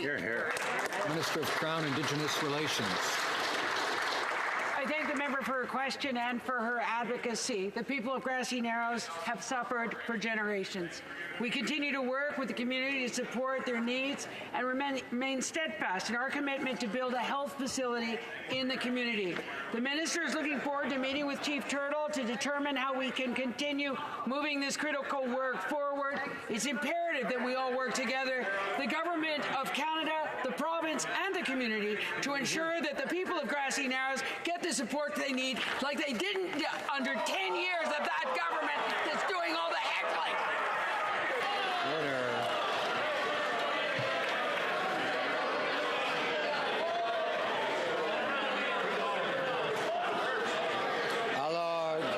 Order. Order. The Honourable Member for Saint-Hyacinthe-Pagot. Mr. Speaker, they expect more. Members of the Grassy Narrows First Nations are asking for justice after decades of mercury poisoning in their community. Last week, the Prime Minister mocked them when they were thrown out of his fundraiser. This is not leadership. Leadership is engaging with people. It's going to Grassy Narrows and seeing what people are experiencing. It's keeping one's promises. The Prime Minister's apology is not enough. Will he commit to visiting Grassy Narrows immediately? The Honourable Minister. Mr. Speaker, the residents of Grassy Narrows have suffered for generations, and we're going to continue to work with this community to meet their needs, and we remain faithful to our commitment to establish a health institution in their community. The minister would be happy to meet with Leader Turtle to determine how we continue to advance this crucial work. For Lakeland. Mr. Speaker, the Prime Minister told Canadians that no one ever raised concerns with him about his many attempts to interfere in the criminal prosecution of SNC-Lavalin. But the recorded phone call and text messages released last week prove that's blatantly false. The former Attorney General told the Prime Minister and his top officials that their actions were, quote, entirely inappropriate, repeatedly. Both his top political advisor and top public servant have resigned in disgrace. When will the Prime Minister stop changing his story and tell Canadians the truth? The Honourable Government House Leader. Canadians should get to hear exactly what's taking place, and that's why all Justice Committee meetings took place in public, and that's also why the Prime Minister waived solicitor-client privilege as well as cabinet confidence to ensure that when witnesses appear, they would be able to share their testimony. Canadians are listening and able to engage. We know that additional documents have been provided that actually substantiate and just confirm exactly what the testimony had been thus far. Mr. Speaker, it shows that the system is working and that people are able to submit documents, and that's exactly how it should work. Thank you, Mr. Speaker. The Honourable Member for Lakeland. But the Prime Minister didn't fully remove the restraints, and new information evidence has been submitted to the committee, so clearly their work isn't done. The Prime Minister also told Canadians to heed Michael Wernick's words, and oh, we did. The recording proves Wernick threatened the former Attorney General if she did not do the Prime Minister's bidding and stop the independent criminal prosecution of SNC-Lavalin. Clearly, the PM knew all along and directed the coordinated campaign to bully the Attorney General to interfere, and he was told it was wrong over and over. When will the Prime Minister finally tell Canadians the truth? Well, Government House Leader. Gave unprecedented waivers so that the information could be shared in public so that Canadians could hear directly from themselves. Nothing related to the matter was off limits. The waiver actually covered the entire time of the former Attorney General's entire term, and it covers the whole period during which the allegations were made. Members that sit on the Justice Committee, they set parameters for the study to ensure that that study would be able to be done to the best. The Prime Minister waived solicitor-client privilege as well as cabinet confidence so that Canadians could hear exactly for themselves. Thank you, Mr. Speaker. The Honourable Member for Charlebourg-Saint-Charles. Mr. Speaker, the Prime Minister has asked Canadians to listen to Michael Wernick, and we did so. He said that the former Attorney General did not raise her concerns to him with regard to negotiating a plea deal with SNC-Lavalin, but we now know that she did so on several occasions. Canadians aren't buying this, and they realize that the PM has no credibility in this affair. When will the Prime Minister stop changing his story and tell Canadians the truth? The Honourable Government House Leader. The PM waived solicitor-client privilege and cabinet confidence so that those who have information can speak openly. This is unprecedented. This file, nothing was off limits on this file, and the waiver applied to the whole mandate of the former Attorney General. It was the whole period of time during which there were allegations. All the facts are now public, and the Ethics Commissioner is continuing his work, and a file is open. Thank you very much, Mr. Speaker. The Honourable Member for Charlebourg-Saint-Charles. Mr. Speaker, the government is controlling the Justice Committee, and they want to hear what they want to hear. There was 11 witnesses that were asked by the opposition that were refused. The Prime Minister, does he realize the danger of undermining the justice system? We don't live in a dictatorship. Are we supposed to believe that nothing has happened? When will he stop misleading Canadians? We want to know the truth. The Honourable Government House Leader. Canadians have to be able to hear the truth, and that is exactly why the Prime Minister waived solicitor-client privilege and cabinet confidence so that witnesses could appear and share their testimony. We know that the Canadians will have every opportunity to look at all the proceedings of the Justice Committee because they were public. And we know that our members sitting on the Justice Committee are doing their work, and we see that the Conservatives are taking directions from their leader, and that's the only way they operate. In February, the Prime Minister said, "I would recommend that people pay close heed to the words of the Clerk of the Privy Council." Last Friday, Canadians did just that when they heard the Clerk carrying out orders from the Prime Minister pressuring the former Attorney General to cut SNC-Lavalin a special deal. The tape makes it clear that political interference in an ongoing criminal proceeding was happening at the highest levels of this government. The tape doesn't lie. So why doesn't the Prime Minister start telling the truth? Honourable Government House Leader. Canadians were able to hear the truth, and that's exactly why Justice Committee members were able to have their meetings in public. That's a decision they took, and that's what took place. The Prime Minister waived solicitor-client privilege as well as cabinet confidence because Canadians do deserve to be able to hear the truth. It's also important to note that the former Attorney General said that the rule of law in Canada is intact and that the rule of law was followed. And the Prime Minister recognizes that we can always improve our institutions, and that's why he accepted responsibilities for the breakdown of communication and trust within his office, and we've put measures to move forward in an even better way. We will continue to deliver for Canadians. Order. The member for Chilliwack Hope. The tape makes it clear that the Prime Minister was demanding a special deal for SNC-Lavalin. We heard the Clerk clearly when he said that the Prime Minister is going to find a way to get it done one way or another. He's in that kind of mood. The tape removes all doubt that there was a coordinated campaign to interfere in an ongoing criminal prosecution of SNC-Lavalin and that the Prime Minister himself was orchestrating it. In light of this damning new evidence, will the Prime Minister just finally end the cover-up and start telling the truth? The Honourable Government House Leader. Mr. Speaker, to ensure that Canadians can hear the truth, that's exactly why Justice Committee members had their meetings in public.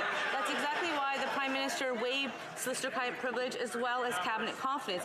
Mr. Speaker, it's also important to note that the Prime Minister as well as the Clerk of the Privy Council in that same recording confirmed that this was a decision for the former Attorney General to take. They confirmed within that same recording that those were tools that were only available to the Attorney General. What we know is that the former Attorney General took a decision, and that decision remains the case today. Thank you, Mr. Speaker. Order. I'd ask the Honourable Opposition House Leader and others not to be speaking when someone else has the floor. The Honourable Member for Timmins, James Bay. Mr. Speaker, you can tell a lot about a man by what he thinks is funny. Witness the Prime Minister using grassy narrows to be the butt of his jokes for his rich friends at the Laurier Club. Mercury poisoning is a nightmare. I have seen the effects of Minamata disease on children in grassy narrows. And yet grassy narrow survivors had to pay top dollar to the Liberal Party to even get close to getting to the Prime Minister. And he thinks this is funny? Does he understand that he has shown a fundamental lack of moral compassion and leadership? The Honourable Parliamentary Secretary. Mr. Speaker, our government is steadfast in our commitment to build a new health facility in Grassy Narrows. We continue to work with the community to support their needs, and the Minister is looking forward to meeting Chief Turtle to determine how we can continue to move forward on this important issue. It is imperative we all work together, the Government of Canada, the Province of Ontario, and the community to ensure that the people of Grassy Narrows get the supports they need.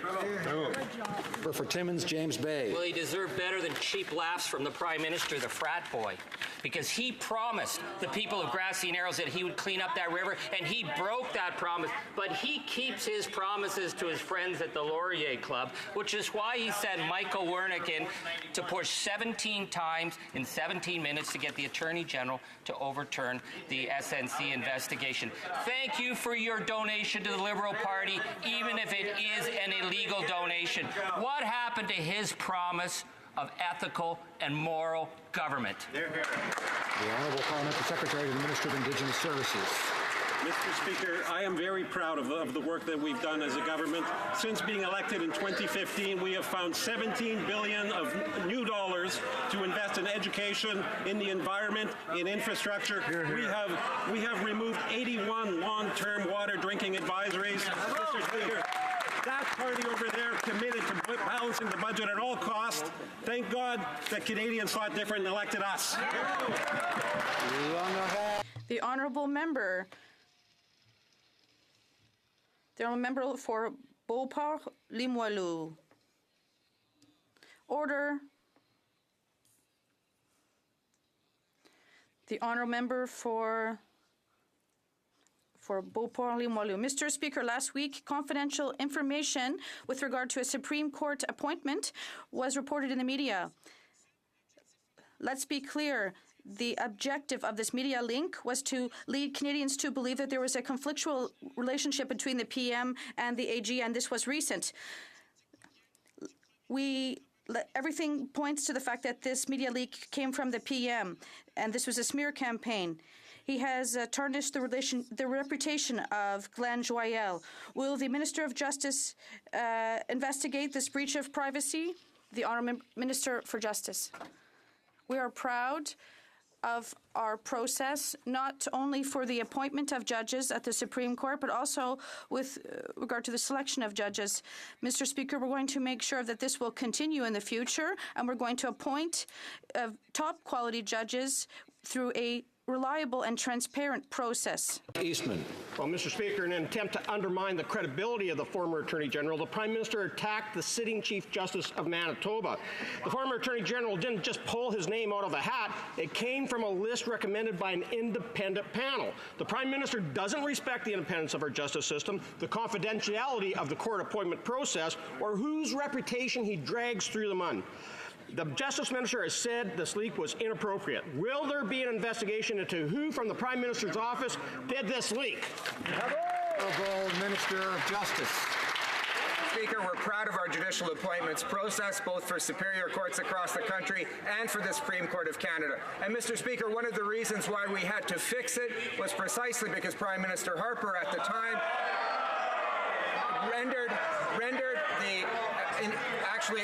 was in conflict with the Chief Justice of Canada at the time. Mr. Speaker, we have done better.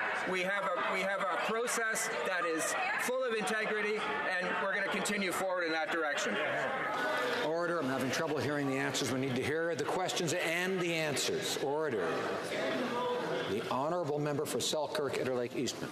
Mr. Speaker, the Justice Minister just besmirched the appointment process for all justices.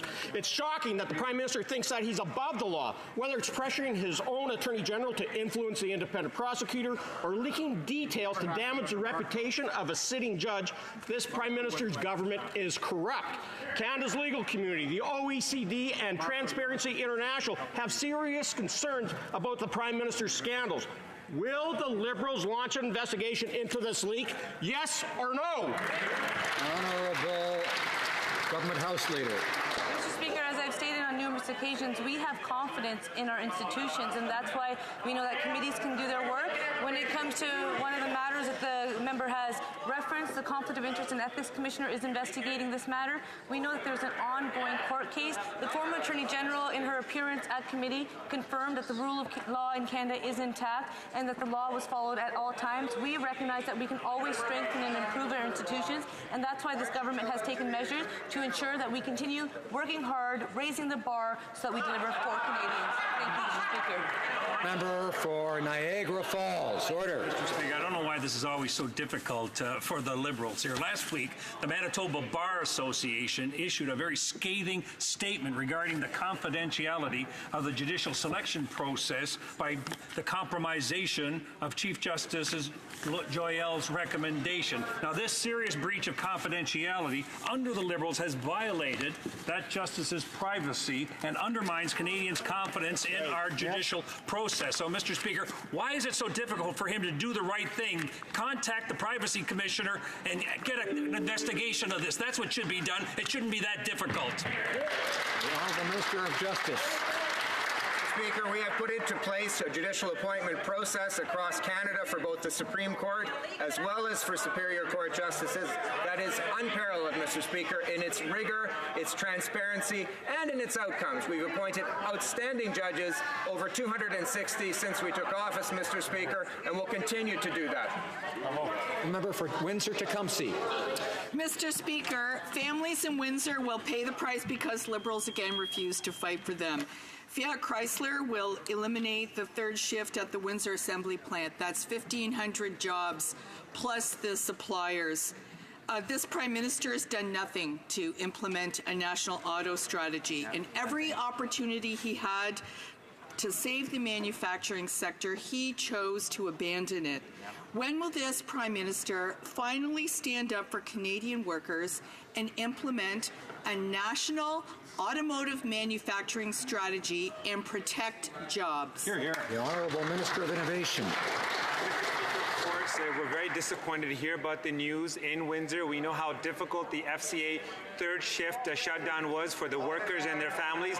That's why I immediately visited the leadership of FCA in Windsor along with the Unifor leadership to talk about what we can do to protect these jobs. Our government has been very clear about supporting the automotive sector. We've invested in 40 different projects that's helped leverage $6 billion worth of investments since 2015, and will continue to support the automotive sector, Mr. Speaker. Honourable Member for Windsor West. Well, Mr. Speaker, Chrysler is investing $4.5 billion in Detroit, creating 6,000 jobs. GM is investing in Michigan, creating thousands of jobs. Meanwhile, GM Oshawa is closing, losing thousands of jobs. Windsor is losing jobs in the thousands. Brampton, hundreds of jobs. These automakers are investing in the future, just not here in Canada. The minister left $800 million in a fund from last year's budget, while Opportunity escaped and others beat him to a new, cleaner, greener auto jobs plan. Will the minister finally turn around a losing record and make sure that the Windsor Assembly Plant has a new product? Well, Minister of Innovation. Fundamentally disagree with the member opposite. If you look at the track record of the previous Conservative government under Stephen Harper, they lost 30,000 jobs in the automotive sector before the recession. In the first 3 years of our government, 6,000 new jobs are created in the automotive sector. More importantly, we have put forward a fund of $2 billion, the Strategic Innovation Fund, that's been used by the automotive sector. That's helped leverage $6 billion worth of investments here in Canada, Mr. Speaker. We always have and always will defend the automotive sector and the auto workers. Député de Thérèse. The Honourable Member for Thérèse de Blainville. Mr. Speaker, tax evasion remains a concern for Canadians, and that's why our government has invested over $1 billion in the Canada Revenue Agency to equip it with the tools it needs to fight tax cheats. On April 3rd, it'll be 3 years since the earliest reports broke on the Panama Papers. The Minister of National Revenue has previously informed us that CRA identified 894 Canadians through this leak of information. Can the Minister update us on any progress in CRA's investigation of these Canadians? The Honourable Minister. Mr. Speaker, I'd like to thank my honourable colleague from Thérèse de Blainville for his excellent question and his interest in the matter of tax evasion. Our government has indeed invested over $1 billion in the Canada Revenue Agency to ensure it has the necessary tools to fight tax cheats. I'm pleased to announce that last week, CRA executed 2 search warrants in relation to a tax evasion case where there was an alleged attempt to evade $77 million in taxes. Our plan is working. We're starting to see results. Tax cheats can no longer hide, Mr. Speaker. The Honourable Member for Beauport-Limoilou. Charlevoix. On Friday, more evidence was released from the former Attorney General, clearly demonstrating that the Prime Minister conducted a campaign of political interference in the criminal prosecution of SNC-Lavalin. We still have a lot of questions, Mr. Speaker. In October, the Prime Minister's advisor, Mathieu Bouchard, said, quote, "We can have the best policy in the world, but we need to get re-elected." What did he mean? The Honourable Government House Leader. Mr. Speaker, we know that Canadians have to learn the truth, and that's precisely why the Prime Minister waived cabinet confidence and solicitor-client privilege so that the witness could appear before the committee. For 6 weeks, there were meetings at which Canadians had the opportunity to hear for themselves. But what is clear is that the Conservatives made a decision before the Justice Committee decided to discuss this case, and they don't want to hear the truth. It's up to them, Mr. Speaker. Thank you, Mr. Speaker. It seems like we're hearing new truth coming every day, which would warrant the Justice Committee to investigate further. Liberals are saying that there is nothing new on this SNC scandal. But last week, we had heard substantial new evidence from the former Attorney General. And Gerald Butts has also tabled new evidence with the committee. Clearly, the Justice Committee's investigation was not complete. Canadians still want answers to questions like, what did the Prime Minister's Chief of Staff mean when she said she doesn't want to debate legalities anymore? Honourable Government House Leader. It's important that Canadians be able to hear for themselves, and that's exactly why, once again, the Prime Minister waived solicitor-client privilege as well as cabinet confidence. Mr. Speaker, this is an unprecedented action that took place because the Prime Minister recognizes that it's important for Canadians to be able to hear for themselves. These committee meetings took place in public and Canadians were able to hear. Members of the committee asked for additional documents to be submitted, and those documents have now been submitted that once again confirms that the system is working and Canadians can have confidence in the system. Thank you, Mr. Speaker. Honourable Member for Kamloops, Thompson Caribou. Mr. Speaker, the Prime Minister's staff said, quote, "It's just a bit ironic that she wants an alternative justice process to be available in one sense, but not for SNC. It seems like this entire Liberal government has been seized with getting bribery charges dropped against SNC. And just a little reminder, that included $30,000 for Gaddafi's son for prostitutes in Canada. So the Finance Minister believes that this company should get a special deal. Simple question, will they let him come to Justice Committee and explain to Canadians why? Honourable Government House Leader. Speaker, we know that the Justice Committee studied this matter over 5 weeks, which is longer than most pieces of legislation is even studied at committee. We know that the Conflict of Interest and Ethics Commissioner is currently investigating this matter. We know that there's an ongoing court case, and we know that when it comes to deferred prosecution agreements, this is a new tool that went through the House of Commons, was voted on, and it is a legal measure that can be considered. What's interesting is that we hear this sanctimony coming from the other side, but where was that member of the Conservative Party when they voted against measures for women and gender programs, when they voted against programs for seniors, when they voted against national... Order. The Honourable Member for Leeds, Grenville, Thousand Islands and Rideau Lakes. Mr. Speaker, the Liberals continue to spin, and the truth just keeps on putting them down. We heard more shocking evidence from the former Attorney General that affirmed her testimony that the Prime Minister desperately tried to discredit. The Liberals are saying there's nothing new on the SNC Lavalin scandal, but Jerry Butts sent new evidence to the Justice Committee to attack the former Attorney General's credibility. Yet again, there are plenty of unanswered questions, and Canadians deserve answers. So here's a simple one for the Prime Minister. When will the Prime Minister end the cover-up? The Honourable Government House Leader. Let's try this again, Mr. Speaker, and I'll try to keep it very simple.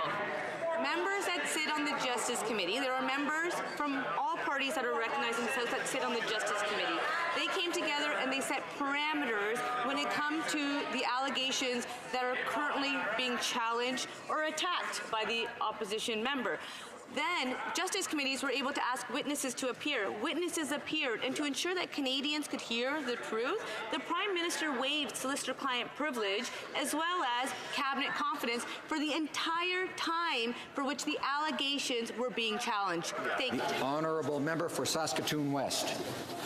The Canadian canola sector, which employs over 250,000 Canadians and contributes $26.7 billion to the Canadian economy, is under attack, having gotten wrapped up in the Liberal government's dispute with China. Last week, the Agriculture Committee convened an emergency meeting to address this crisis. Shamefully, the Liberals blocked the ministers from being questioned. Our canola farmers deserve answers. What assurances can the minister provide farmers that Liberals are resolving this crisis for Canada's most valuable agricultural commodity? Agriculture. Mr. Speaker, I completely understand the worries of our farmers. I was in Alberta, Saskatchewan, Manitoba last week and the week before to speak with farmers, to speak with the stakeholders, and I can assure you that it is a very high priority for our government. The CFI, the Canadian Food Inspection Agency, is having discussions with their counterparts in China, and we are working on finding a science-based solution. Thank you, Mr. Speaker. The Honourable Member for Berthier-Masquinongé. Mr. Speaker, last week the Liberals prevented the Agriculture Committee from calling ministers to appear on the canola crisis. Canola contributes $26.7 billion to the Canadian economy and employs some 250,000 Canadians all across the country. Our canola producers shouldn't have to bear the brunt of Liberal mismanagement of this dispute with China. They're entitled to know what steps are being taken to address the situation. Since the Liberals don't want the ministers appearing before the committee, what is the government's plan of attack to address this crisis? The Honourable Minister. The canola crisis and the discussions with China are things that our government is taking very seriously. I've met with farmers and our provincial counterparts and the CFIA. They're doing their work with their counterparts in China. And tomorrow afternoon, with the Minister of International Trade and Diversification, we're going to appear before the committee. For Carleton. Prime Minister said on February 15th, if anyone, including the former Attorney General, had issues with anything they might have experienced in this government, it was her responsibility to come forward. It was their responsibility to come forward. And no one did. Now we have audio recordings where she, in fact, did come forward and said 7 times in 17 minutes that his interference was inappropriate. Does the Prime Minister really expect us to believe he didn't know about that conversation? Honourable Government House Leader. Mr. Speaker, it's important to note that the Prime Minister has taken responsibility for the breakdown of communication and trust within his office. He has put measures in place because we always believe that we can strengthen our institutions and the way we work on behalf of Canadians. It's also been stated that the Prime Minister was not briefed by the clerk on his conversation with the former Attorney General, Minister of Justice, and the Prime Minister also stated that he should have spoken directly with the former minister about this matter. Thank you, Mr. Speaker. The Honourable Member for Carleton. The only problem with that story is that the Clerk of the Privy Council said to the former Attorney General at the time that he would be reporting back to her the substance, to the Prime Minister, the substance of the conversation they were having. And in that conversation, she warned the clerk no less than 7 times that the actions of the Prime Minister and the clerk were totally inappropriate. Now the Prime Minister expects us to believe he didn't know a thing about that. How is that possible? Honourable Government House Leader. Speaker, to ensure that Canadians would be able to hear for themselves, the Prime Minister actually waived solicitor-client privilege as well as cabinet confidence. The Prime Minister also made sure that it was encouraged that members of the Justice Committee ask witnesses to appear so that Canadians could judge and hear for themselves. I know that the members opposite cannot fathom that members of a committee could do the work on their own because they're so used to being instructed by their leader, but that's not the approach that we take on this side. We think it's important that we respect our institutions, including committees, also when it comes to the work of the Conflict of Interest and Ethics Commissioner. Well done. Order. The Honourable Member for Carleton. The Prime Minister sent out the clerk to claim that he never told the Prime Minister about this spectacular telephone conversation that we've now heard through audio recordings. And the clerk claims that's because the Prime Minister went on vacation the very next day. Well, we now know that wasn't true. He didn't leave for vacation for 2 more days, and the clerk has testified that the Prime Minister, notwithstanding vacations, is always available 24/7. Now, is the Prime Minister really going to expect us to believe that he would not have known about this explosive conversation? The Honourable Government House Leader. The member chooses to pick and choose the points and say what he wants to say and listen to what he wants to hear. Mr. Speaker, we know that Canadians are paying attention and Canadians should be able to hear the truth for themselves. And that's exactly why the Prime Minister waived solicitor-client privilege as well as cabinet confidence so that the former Attorney General could appear at committee. Members of the Justice Committee asked for additional documents to be presented, and those documents have now been presented. Within that same audio recording, the clerk also confirmed that the Prime Minister said that these were tools and decisions for the former Attorney General to take. The former Attorney General took a decision, and it remains a decision. Honourable Member, order for Toronto Danforth. Mr. Speaker, climate change is real and the cost of inaction is enormous. It is disappointing that while climate change is having a real impact on the health and well-being of Canadians, the Conservatives still don't have a plan to protect our environment. If you don't have a plan on climate change, you don't have a plan for the economy or for the future. Can the Parliamentary Secretary for the Minister of the Environment please advise this House what actions our government is taking to fight climate change? Honourable Parliamentary Secretary. The member for question and for her continued advocacy to protect our environment. As of today, it is no longer free to pollute in Canada. Mr. Speaker, the great news is that in her province, 8 out of 10 families will actually be better off as a result of the climate action incentive that they will claim on their taxes each year. The fact is, and during the next federal election, Canadians are going to have a choice between a government that takes climate change seriously or conservative politicians like the Leader of the Opposition or Doug Ford who would bury their head in the sands. It may be April Fool's Day, but the biggest joke on the Hill is their climate plan.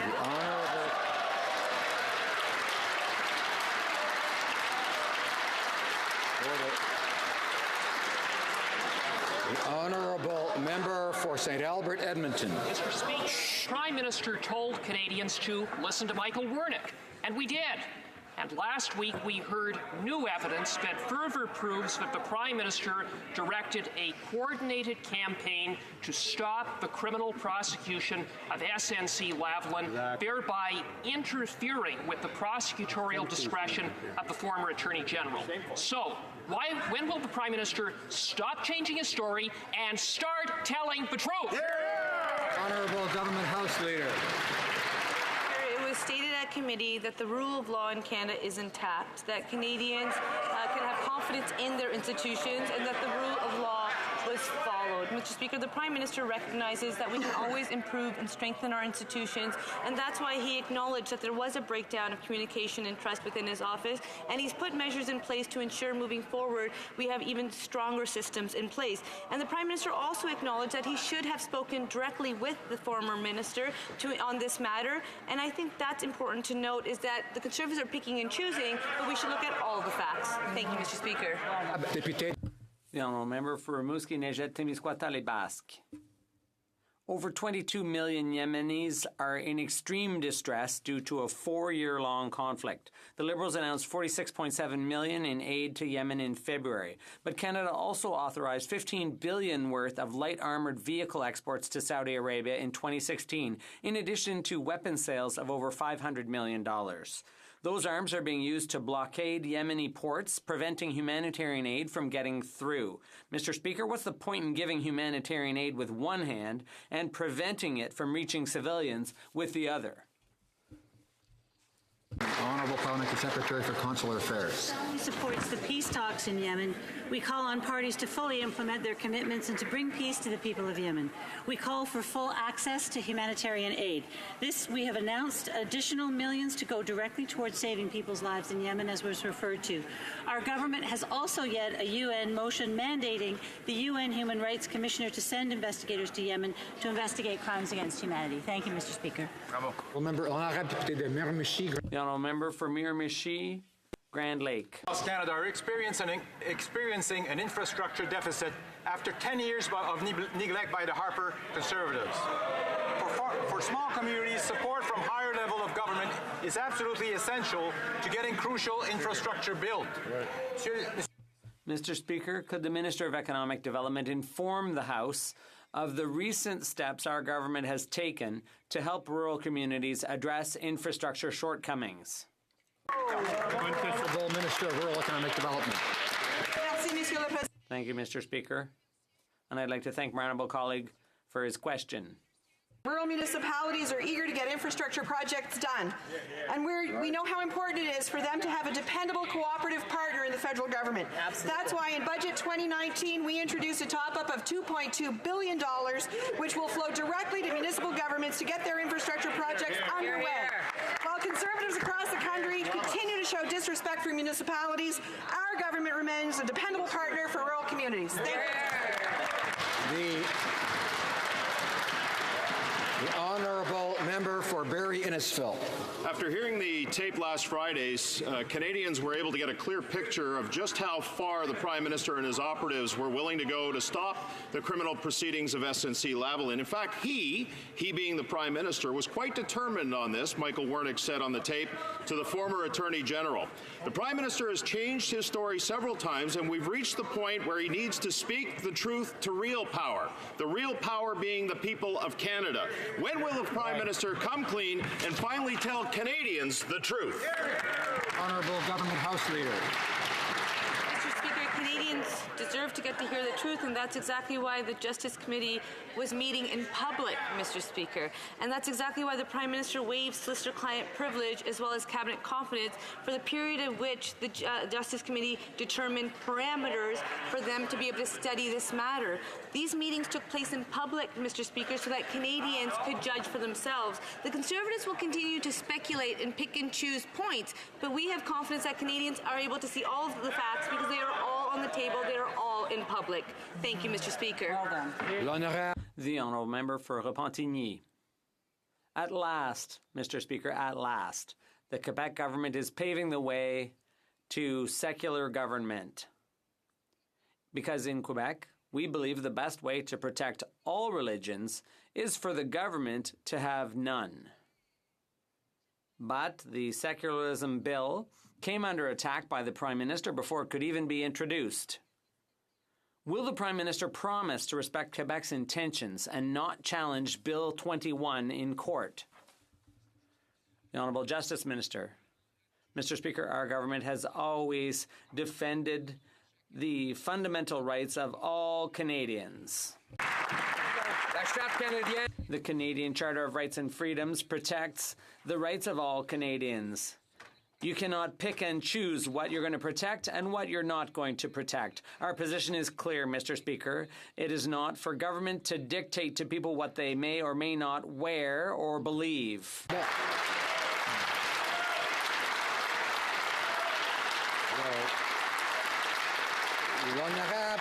The Honourable Member for Repentigny. When I hear that, I understand that this government is not at all interested in Quebec. Otherwise, they would know that secularism has been on the agenda since the Quiet Revolution. To this government, the bill on secular government is discriminatory. The Prime Minister said it's unthinkable that a free society would legitimize discrimination against anyone on the basis of religion. But it's the opposite. This bill is anti-discriminatory because it's one set of rules for all. Will the Prime Minister undertake to refrain from challenging Bill 21 in court? The Honourable Minister of Justice.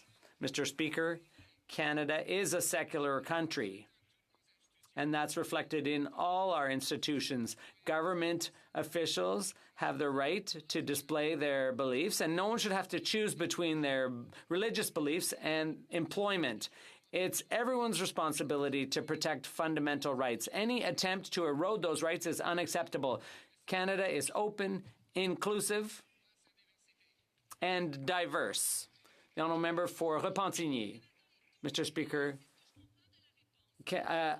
I really don't understand that answer. The Prime Minister has made his bed and has already put the government of Quebec on notice. And I quote again, he said, "People know full well that I will defend the Charter. Mr. Legault and all Quebecers know I take a firm stand on that." Is that some kind of threat? Will the federal government respect Quebec's intentions and refrain from undertaking or funding a court challenge to Bill 21? The Honourable Minister of Justice. Mr. Speaker, the government of Quebec has just tabled this legislation. We will take our time before commenting on the bill, but as I said, we are the party of the Charter. We will always stand up for the Charter, and it is not for government to determine whether someone has to make a choice between employment and displaying their religious belief.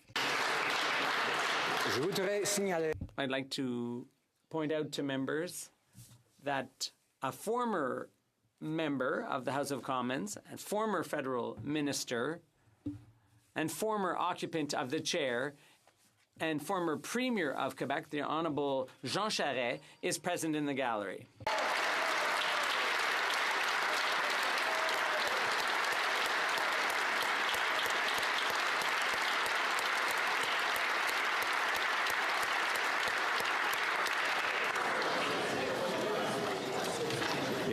member for Lakeland is rising with a point of order, rising out of question period.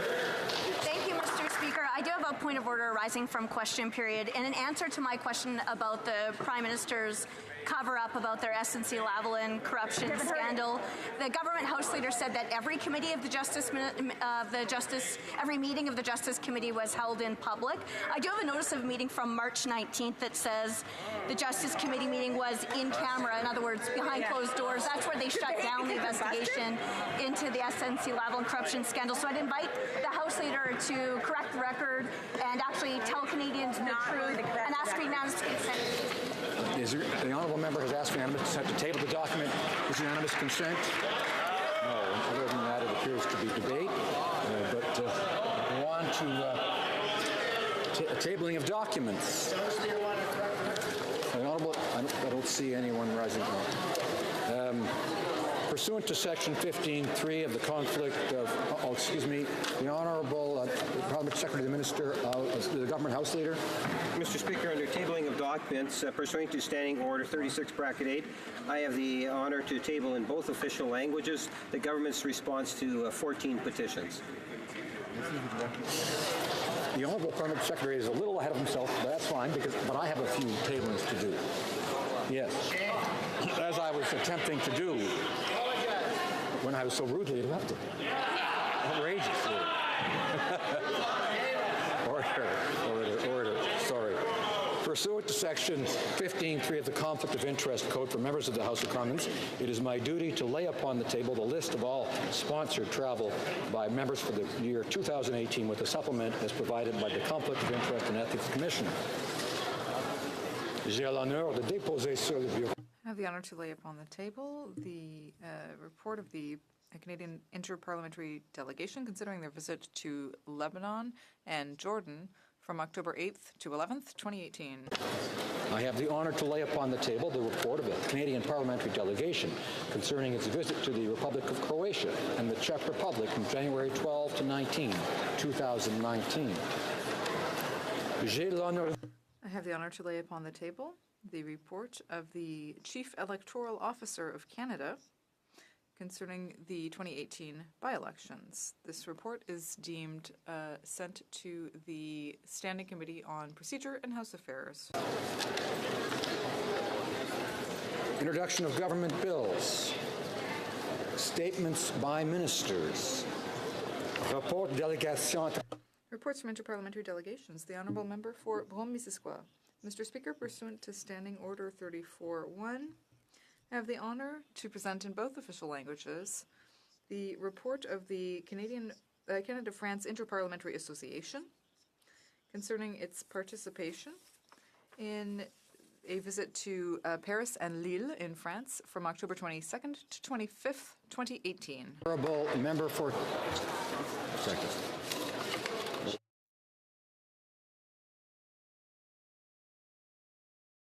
Presenting reports from committee, the honourable members for Toronto Danforth. I have the honour to present in both official languages the 18th report of the Standing Committee on Canadian Heritage entitled Bill C-91, an act respecting Indigenous languages. The committee has studied the bill and has decided to report the bill back to the House with amendments. And while I am on my feet, I move, seconded by the member for Central Nova, that the House do now proceed to orders of the day.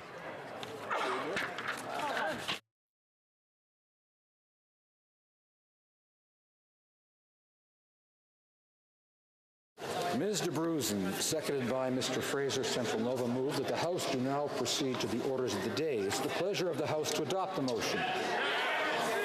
All those in favor of the motion will please say yea. Yea. All those opposed will please say nay. In my opinion, the yeas have it. Like deja vu. Call on the members.